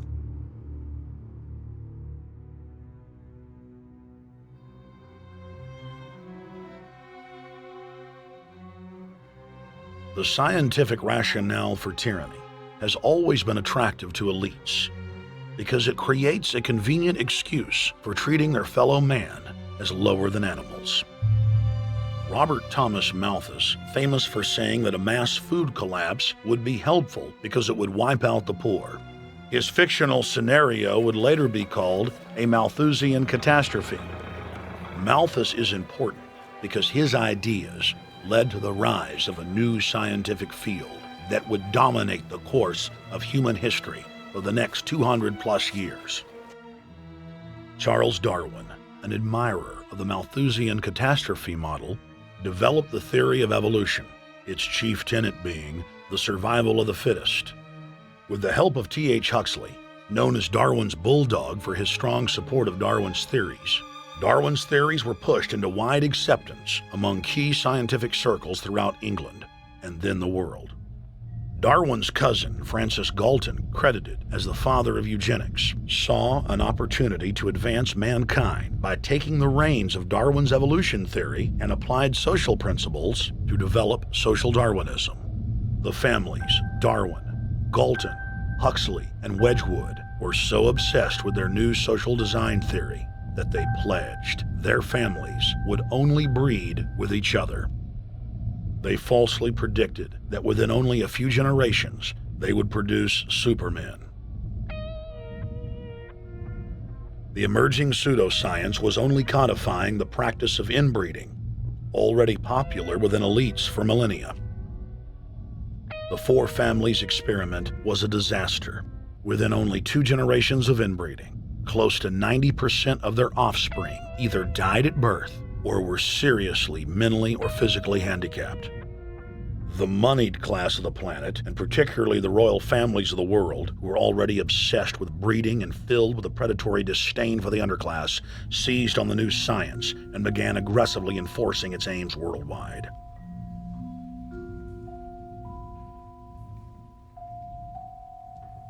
Biometrics appears to be a new science, but it was actually developed by Galton back in the 1870s as a way to track racial traits and genetic histories, and as a way to decide who would be licensed to breed. In 1904, the Cold Springs Harbor Research Facility was started in the United States by eugenicist Charles Davenport with the funding of prominent robber barons Carnegie, Rockefeller, and Harriman. In 1907, the first sterilization laws were passed in the United States. Citizens with mild deformities or low test scores on their report cards were arrested and forcibly sterilized. You're 17, aren't you, Alice? Yes, but what have you done with my folks? Well, we're trying to help them, Alice, and you too. They were taken to the hospital this afternoon. Hospital? Wasn't none of them sick this morning? We thought it necessary to present your family's case to the State Medical Commission. After an examination, they decided there was but one important action to take: to have your entire family sterilized. Why, what's that? I don't know what you're talking about. Now, in this state, we have a law which provides for such people to have an operation so there won't be any more children. I see. Now, we've placed your brothers in institutions where they'll be properly cared for. You can go back to your job soon. I'll arrange to have it held open for you. But I'm keeping my job. I'm not going anywhere. Now, you're going to the hospital too, Alice. And you mean they're going to stop me from having children ever? Exactly. I'm all right, I tell you. I won't go to any hospital. We don't want any trouble with you, young woman. If you refuse to go, the officer here will take you by force. In 1910, the U.S. Eugenics Record Office was set up. By then, the British had created the first network of social workers, expressly to serve as spies and enforcers of the eugenics race cult that was rapidly taking control of Western society. The social workers would decide who would have their children taken away, who would be sterilized, and in some cases, who would be quietly murdered.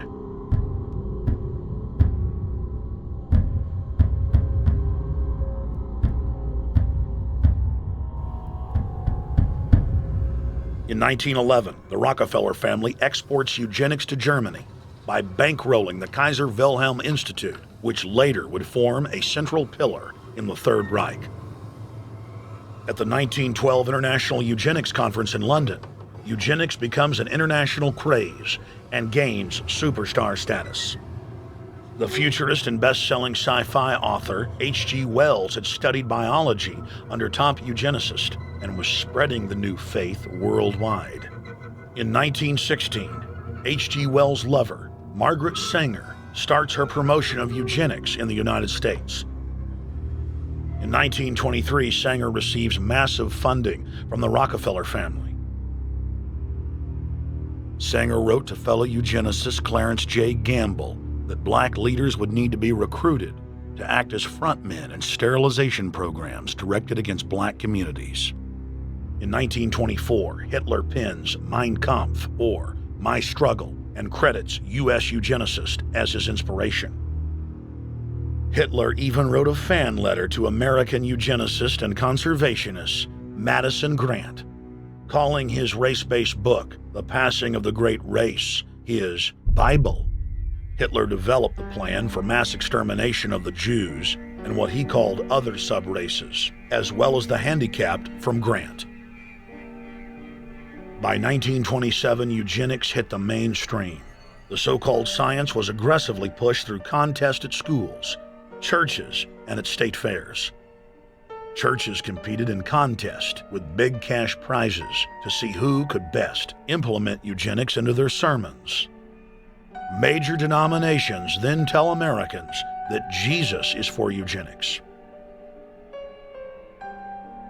That same year in the United States, more than 25 states passed forced sterilization laws, and the Supreme Court ruled in favor of brutal sterilization policies. When Hitler came to power in 1933, one of his first acts was to pass national eugenics laws, modeled after laws in the United States.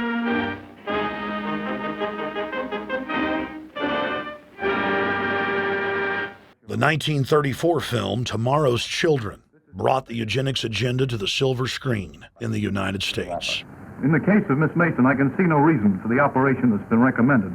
The girl is perfectly normal. She's hard-working and has a good reputation. Do you know anything about her family background? Oh, yes, Your Honor, I do. There are several other children, aren't there? Yes. What is their condition? One is a cripple. Two others might be classed as feeble-minded. Isn't the oldest son in jail? Oh, yes, I believe so. And knowing all that, you still contend that this girl should be allowed to bring more people like that into the world? She's sound, Your Honor. She's not anything like the rest. Surely she should be given a chance to work out her own salvation. I can't agree with you, Doctor. Suppose she is normal. The chances are that her children will inherit the family taint. Isn't that possible? But, Your Honor, I'm sorry, Doctor. 3 generations of unfit are enough. Petition not allowed. By 1936, Germany had become the world leader in eugenics for taking effective actions to sterilize and euthanize hundreds of thousands of victims. The big 3 of American eugenics, Davenport, Laughlin, and Goethe, were dispatched by the Rockefellers to Germany, where they advised the Nazis on the fine-tuning of their extermination system. With the strong support of the U.S. and England, Germany had gone over the edge, and tens of millions would pay with their lives. At the end of the war, the Allies protected from prosecution the very Nazi scientist that had tortured thousands of people to death. The Nazi brand of eugenics had embarrassed the elites, but they had no intention of stopping their plans. The Allies literally fought with each other over who would get top Nazi eugenicist. It didn't matter if the SS doctors had tortured tens of thousands to death. They were free to go. The Angel of Death, Joseph Mengele, and his boss, Ottmar von Verscher, were not prosecuted, and von Verscher even continued his work in Germany after the war. Eugenicists were angry that their great work had been exposed. They then scrambled to camouflage their agenda. Eugenics Quarterly became Social Biology. The American Birth Control League became Planned Parenthood. New terms like transhumanism, population control, sustainability, conservation, and environmentalism replaced racial hygiene and social Darwinism. Many eugenicists of the previous period engaged in what they called crypto-eugenics, purposefully taking their eugenics beliefs underground. They became highly respected anthropologists, biologists, and geneticists in the post-war world.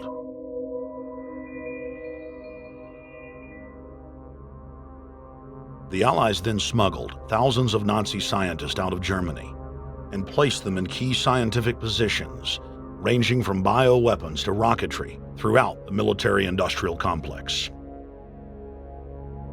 The founder of IBM was a devout follower of Hitler. Thomas J. Watson had supplied his punch card computers and IBM technicians to the Nazis for use in the death camps. Tattoos on camp victims were IBM human identification numbers, which fed into the computers. IBM had used similar punch card systems as early as 1928 in a Jamaican race mixing study. The first real computers were literally invented by a eugenicist for eugenics. UN chieftain and unrepentant eugenicist Julian Huxley argued that since the leaders of eugenics had founded the environmental and conservation movements, that they should be used as vehicles in the formation of a world government. Just as H.G. Wells had envisioned, this government would be controlled by a scientific dictatorship and would be guided by the principles of eugenics. Huxley created the World Wildlife Fund with Bilderberg founder and former SS officer Prince Bernhard of the Netherlands and Prince Philip of England. In the event that I am reincarnated, I would like to return as a deadly virus in order to contribute something to solve overpopulation. Prince Philip, reported by Deutsche Presse-Agentur DPA, August 1988. Aldous Huxley, author of Brave New World and brother of Julian Huxley, gave a speech at Berkeley in 1962, shortly before his death. He admitted that his best-selling book, Brave New World, written in 1932, was based not on fiction, but on what the elite were actually planning to implement. And here I would like briefly to compare the parable of Brave New World with another parable which was put forth more recently in George Orwell's book 1984. I'm inclined to think that the scientific dictatorships of the future, and I think there are going to be scientific dictatorships in many parts of the world, will be probably a good deal nearer to the Brave New World pattern than to the 1984 pattern. They will be a good deal nearer, not because of any humanitarian qualms in the scientific dictators, but simply because the Brave New World pattern is probably a good deal more efficient than the other.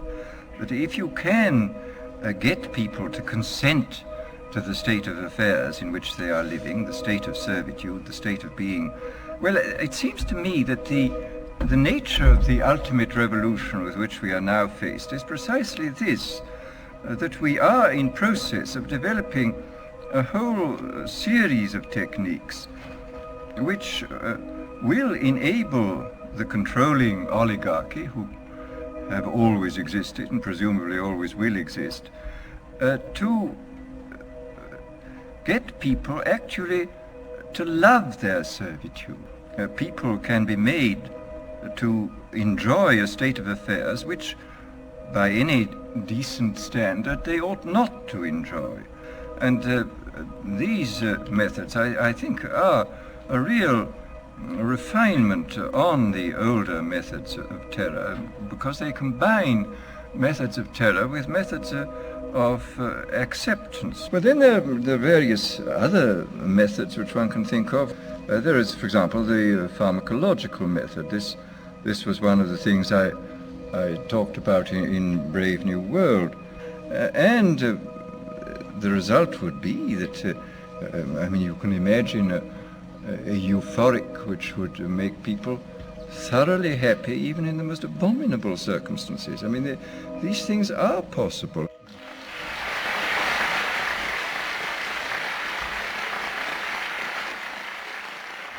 The elite have left a massive wave of destruction behind them as they cold-bloodedly experiment on civilian populations as if we are lab rats.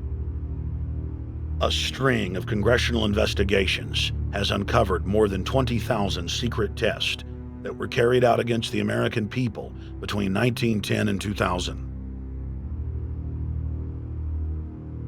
One well-known eugenics study, the Tuskegee Syphilis Project, killed hundreds of blacks and spanned 40 years until whistleblowers exposed it in 1972. From 1943 until present, the British have tested lethal nerve gas on their own personnel on land, air, and sea. Many died instantly. Still others died grueling deaths over several years. The federal government commissioned secret radiation experiments on thousands of non-consenting patients. Hundreds of hospitals in the U.S. injected healthy men, women, and children with uranium and plutonium at dosage levels ranging from non-therapeutic to lethal, killing many of the test subjects. Pregnant wives of GIs were given vitamins by base doctors that actually consisted of highly radioactive uranium-239 and plutonium-241, resulting in violent miscarriages and the death of the mothers.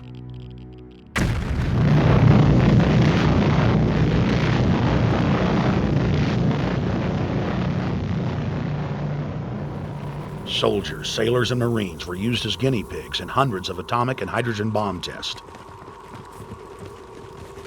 Patriotic Americans were radiated side by side with lab animals.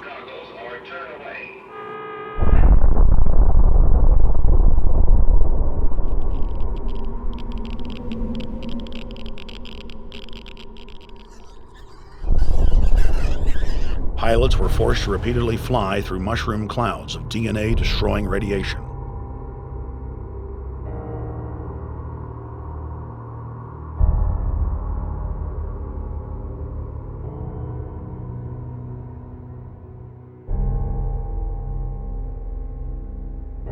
From 1951 to 1961, the U.S. Army paid Israel's health ministry 3 million lira to conduct radiation testing on Sephardic children that immigrated to Israel. The government-run public schools would tell the children that they were going to get a medical checkup and that they were receiving an X-ray.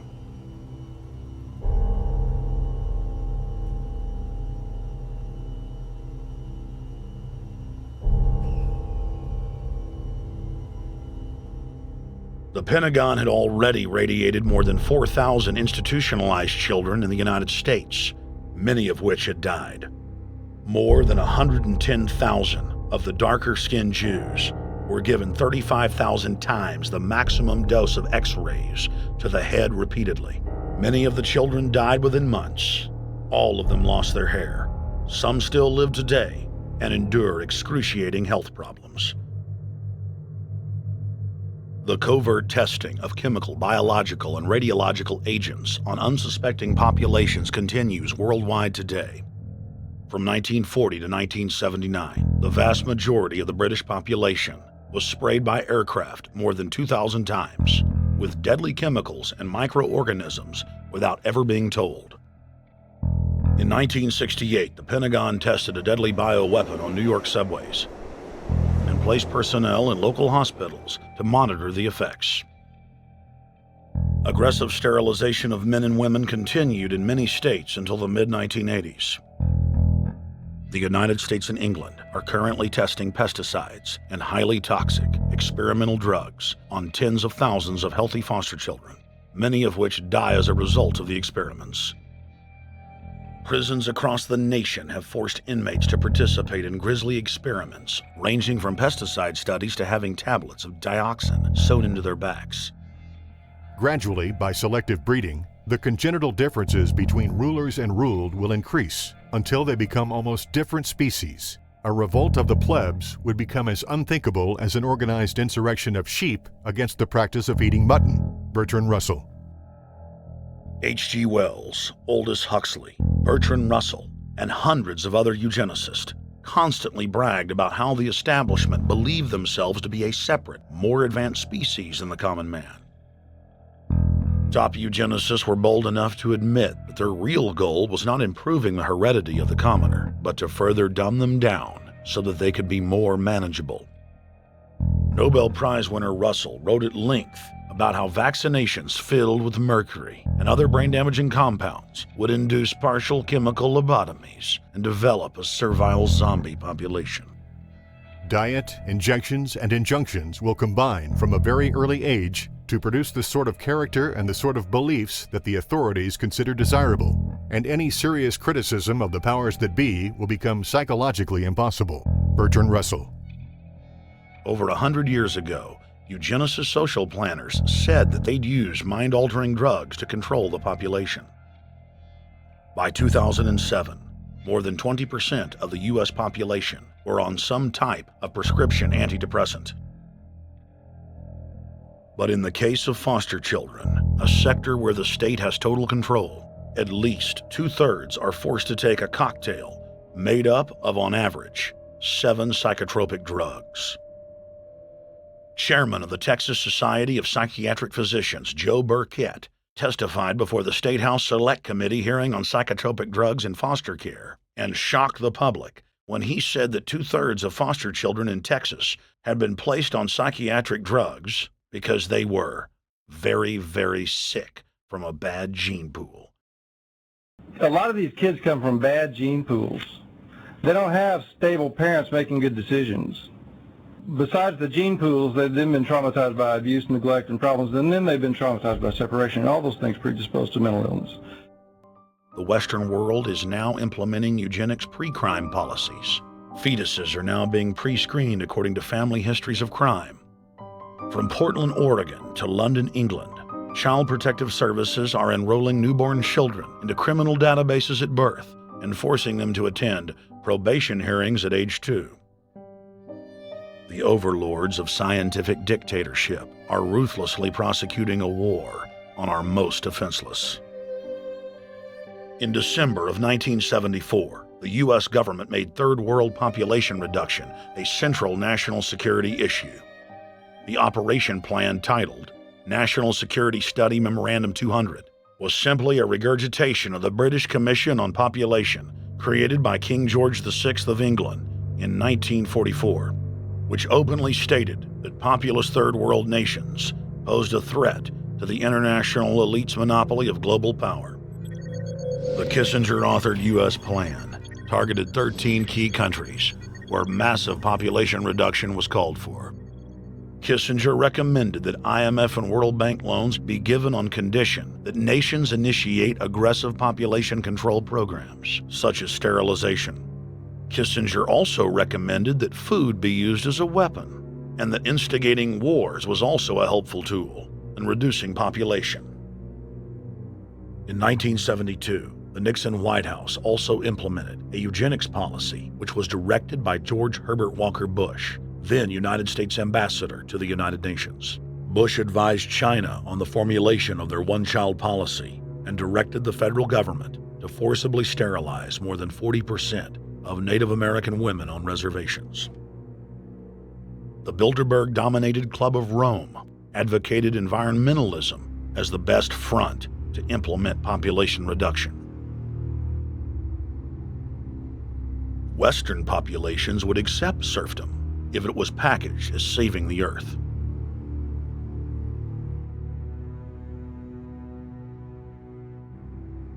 Industrialization of Africa, Asia, and Latin America could be blocked. Citizens would more willingly give up their national sovereignty if it were sold as a way to help the planet. The think tank also concocted the peak oil fraud as a way to create artificial scarcity. And the Club of Rome has been aggressively pushing a global carbon tax as a way to fund their planetary government. In the draft copy of the United Nations Global Biodiversity Assessment, it states very clearly that we must reduce the human population from its current level of about 6 billion people down to about 1 billion people. In the 1970s, South Africa developed race-specific bioweapons to target blacks and Asians, and then subsequently sold the technology to Israel in the mid-1980s. In September of 2000, the Project for a New American Century published a document in which Dick Cheney described race-specific bioweapons as politically useful tools. And somebody mentioned, well, why would they want to reduce the human population when that means less money for them? Most people have no idea. They're not after money. They have all the money they need. They're after power. That's their aphrodisiac.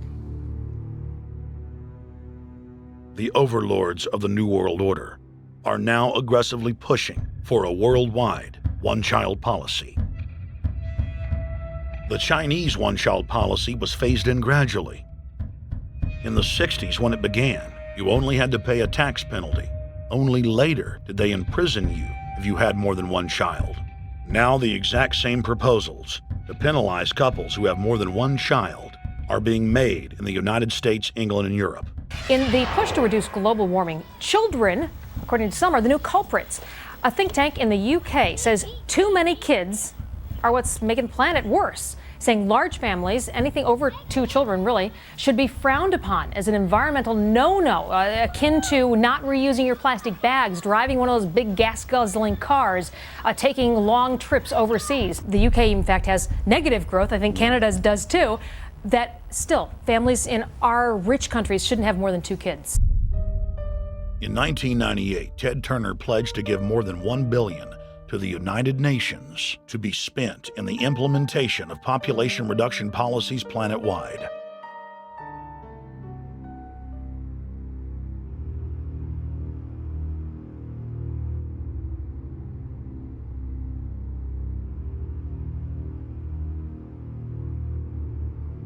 In 1999, the Bill and Melinda Gates Foundation gave $2.2 billion to Planned Parenthood, the United Nations Population Fund, and other population reduction groups. By 2007, the Gates had given more than $30 billion, almost exclusively to population control groups. The controlled corporate press cynically reported that the Gates were giving the money to help third world children. Bill and Melinda Gates were dethroned as the world's most generous philanthropists when their friend and fellow population reduction enthusiast, Warren Buffett, gave $37 billion to fund an army of population control groups. And I actually think the world will be much better when there's only 10 or 20% of us left. Dr. Eric Pianka. Prominent University of Texas biologist Dr. Eric Pianka, while receiving an award from the Texas Academy of Science, said that the worldwide AIDS pandemic was, quote, no good, it's too slow, and went on to laud the virtues of Ebola because it would kill 90% of the world population quickly. When his statements erupted into a national controversy, his graduate students defended him, stating that Pianka was too conservative and that all humans should be killed. But most frightening was the fact that in a crowd of over 1,000 prominent scientists, local newspapers reported that 95% of those in attendance gave Pianka sustained standing ovations every time he extolled the virtues of mass-culling microbes and man's destruction.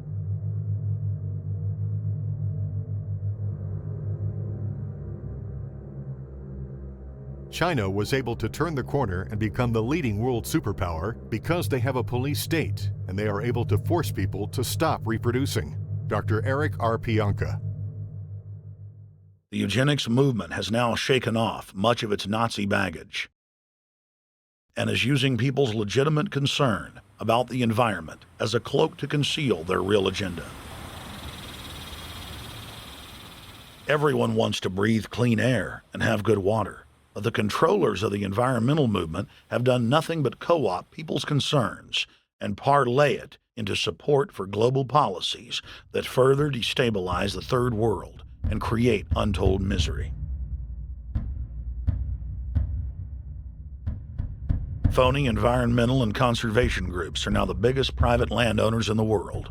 They lobby government to take property away from local populations, only to develop it themselves later. When the U.S. military dumps millions of gallons of nerve gas on the east coast of the U.S., they don't say a word. Thousands of companies are creating transgenetic cross-species hybrids, splicing plants, animals, and insects, and releasing the new organisms into the global biosphere, vandalizing the very genetic code of the planet. And large environmental organizations do nothing. The corporate elite of the planet intensified their push for a global taxation system with a year-long build-up to the Live Earth hysteria held on July 7th, 2007 on 7 continents. World leaders announced that saving the Earth was the new organizing principle for humanity and hailed it as the planet's new religion. They claimed that CO2, which plants breathe, was killing the Earth, and that we must reduce the number of children we have to curtail our carbon footprint. Countries across the world marked the day by passing new carbon tax schemes and raising taxes on gasoline, natural gas, and electricity. It is a scientific fact that the sun is the main driver of planetary climate, and the measurements are clear. The sun is becoming hotter, brighter. It has been slowly increasing thermal output in the last 100 years, causing warming not just on Earth, but throughout the solar system. But the scientific facts and even the order of the planets didn't matter to one of the chief organizers of Live Earth, David Mayer de Rothschild, heir to the British arm of the Rothschild fortune, when we spoke to him. When I called Rothschild on the order of the planets, he just laughed, thinking the audience wouldn't get it. He continued to count on the population's ignorance and claimed that the global warming lobby has nothing to do with carbon taxes. I guess he hadn't spoken with his good personal friend, Al Gore. Global warming, the time for debate is over. I think what you have to realize is that being environmentally sensitive and making money aren't mutually exclusive. There's a lot of money to be made in addressing this issue. But you guys are gobbling up all the world's concern to just simply line your pockets and make kids read your book in schools and do all this. It's a business, just like you said, Rothschild. It's not. Do you think I make any money out of this? It's the same thing. It's the same thing your your money-changing ancestors did. They're in Germany, Red Shield, and I'm calling you out, Red Shield. We know it's a scam. A pollution-based tax system, principally CO2. We're causing it mainly, vast majority of it. The consequences are bad and will be catastrophic unless we act. The polar ice caps of Mars are receding at several miles a year, much faster than ours. And that the moons of Saturn and Jupiter are melting. In fact, several of their moons were ice and are now liquid seas. Now, how are SUVs causing that, David Rothschild? That's because those planets are closer to the sun, my friend. No, Jupiter and Saturn are not closer to the sun. Neither is Mars. Yes, sir. I think you'll find, right, that the very simple matter, and what I wanted to say, and this is my final point, forget your taxation theory, because actually it's not taxation. Put a price on the carbon. A tax is the best way. Cap and trade can also do it. If there were a carbon-based tax, would there be a need for an economy-wide cap and trade system? They are not either or.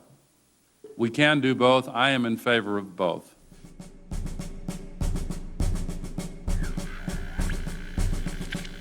The architects of the New World Order are in a race to complete the structure of world government so they can suppress the independent development of technologies that threaten their monopoly of power, while at the same time steering new developments in the direction the architects chart for humanity.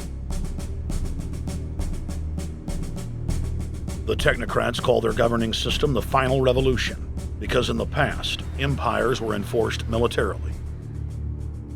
Now enforcement is primarily psychological and economic, and society itself is a construct of the elite who operate outside the controlled paradigm and control the civilization within, just as a child maintains the environment of a fish tank. We are like lab rats, living out our entire existence, never questioning the confines of the cage or the scientists who experiment on us. New World Order engineers have hijacked human destiny. Its controllers have closely studied human behavior for more than 100 years and are now steering us with expert control, using our primitive drives and desires as levers. They have developed their mind control systems to the point of being able to control the average unconscious person like a car.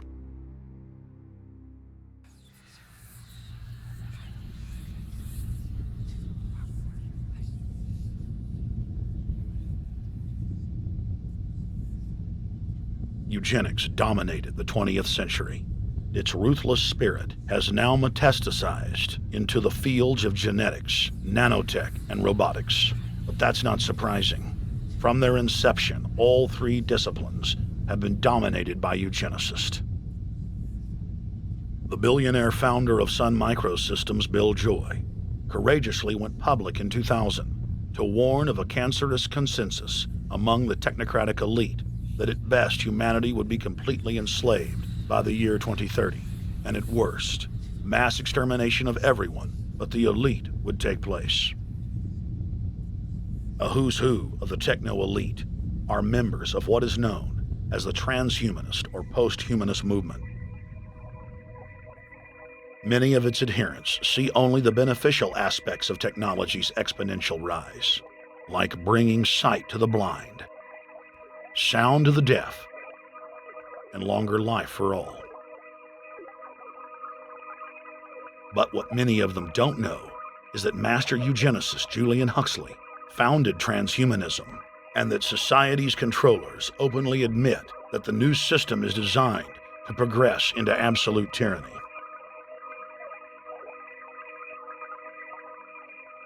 Leading transhumanist Ray Kurzweil boasts that technological advancements will allow those that can afford it to live forever, but admits that most won't be able to keep up with the new master race.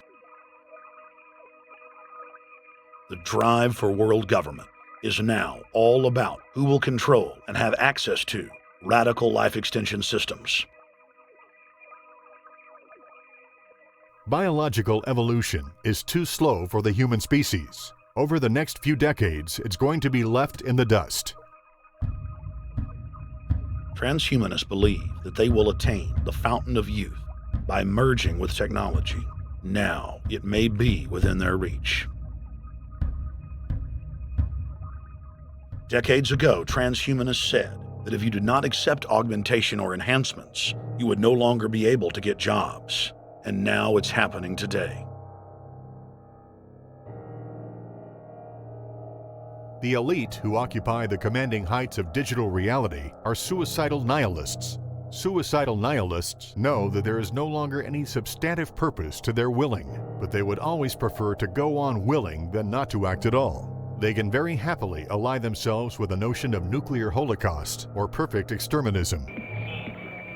Technology has become so powerful in its capacity for destruction that free humanity cannot afford to let psychopathic technocrats with delusions of grandeur repeat the mistakes of their forebears, because it is highly probable that this time they may destroy everything, including themselves in their mad rush for godhood.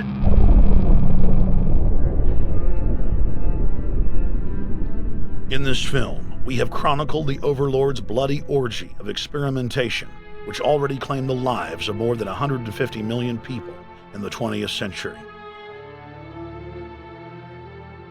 And now, they are promising to deliver an invincible tyranny that will dwarf their past exploits.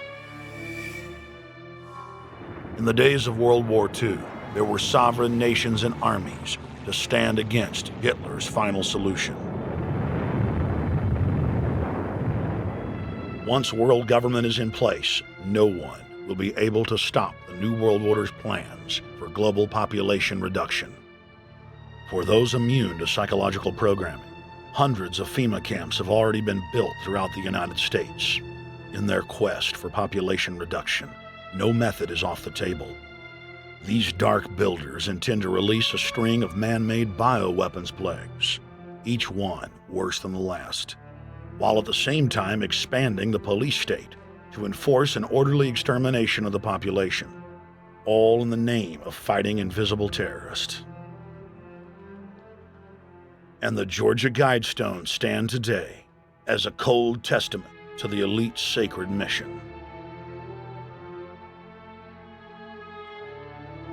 To have a two-class system where the underclass are forced to live as slaves in tiny enclosed cities, while the elite enjoy the land of the earth, evolve into superhumans with the aid of advanced implantable technologies, live eternal lives, and travel throughout the cosmos.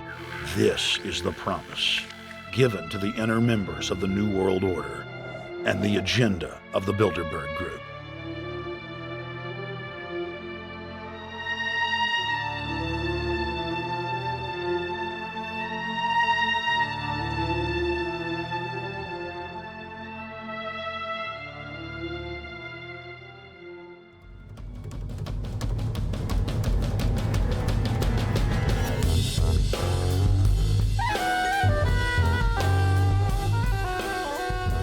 In 2007, Jim Tucker continued his 30-year quest to expose the globalist by traveling to Istanbul, Turkey, the site of Bilderberg, 2007.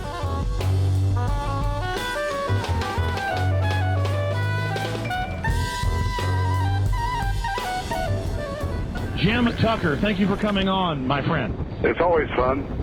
Jim, tell us what you saw today when you were out at the Ritz Hotel. We were at the Ritz-Carlton. It looked like a typical Bilderberg scenario. They had the armed guards all around the place. They had platoons of cops in formation waiting for the disbursement. They also had cops all the way around the building, and they had all those high-tech things where every member can hear whatever's spoken in any language, instantly translate into his own language so they can keep up with it.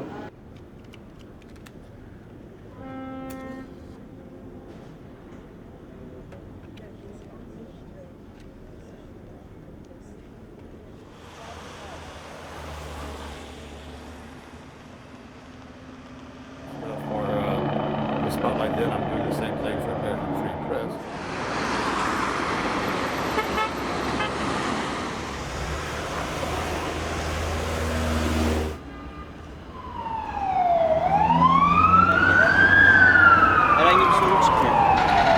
Hey, is the hotel open? Çünkü İngilizce bilen var mı? Ben bilmediğim için. Let's just ask him directly.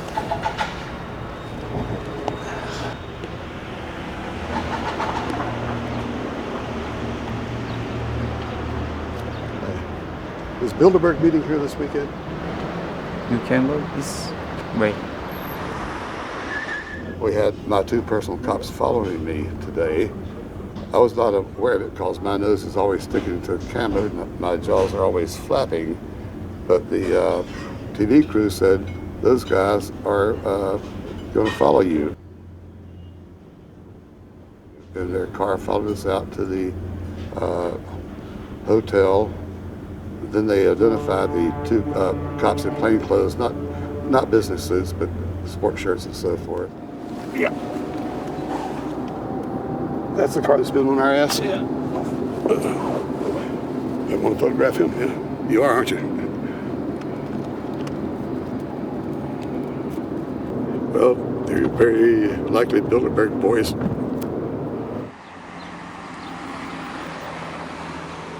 John Elkin, owner of Fiat and a fellow Bilderberger, thought that they could take a stroll off the grounds without being noticed by the commoners. I was thinking about that.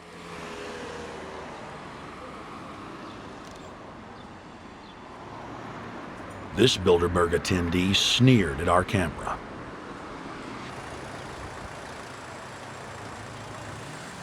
This carload of kingpins gave the media a murderous look and seemed shocked that they would dare point a camera in their direction.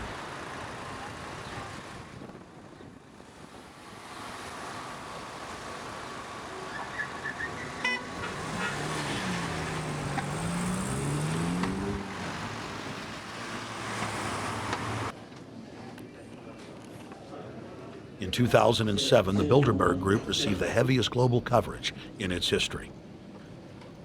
Jim Tucker witnessed press conferences attended by hundreds of members of the media and a new generation of info warriors, like reporter Paul Dornanu of Romania, are tracking the elite, no matter where they hide. Expunem acest grup Bilderberg. Now, Jim, my governor, Rick Perry, it's in the front of the Dallas Morning News. The headline reads, Texas Governor Rick Perry to attend Bilderberg. What does it mean to have the governor of Texas in the Dallas Morning News just admitting he's going to Bilderberg Group? It means he's a potential president, even as the obscure governor of Arkansas, Bill Clinton, lost his virginity at the Bilderberg meeting in Baden-Baden, Germany in 1991, and he's elected president the following year. Now, if he goes nowhere in a run for the White House in the years ahead, they'll drop him like an old shoe. They do that often, but officially, Bilderberg considers Governor Rick Perry a potential president of the United States. Yes, it's a violation of the Logan Act, for which Bill Clinton's White House was fined $300,000, which means the taxpayers paid it. When Perry returned to Texas from Istanbul, we were determined to hold him accountable for his treasonous actions.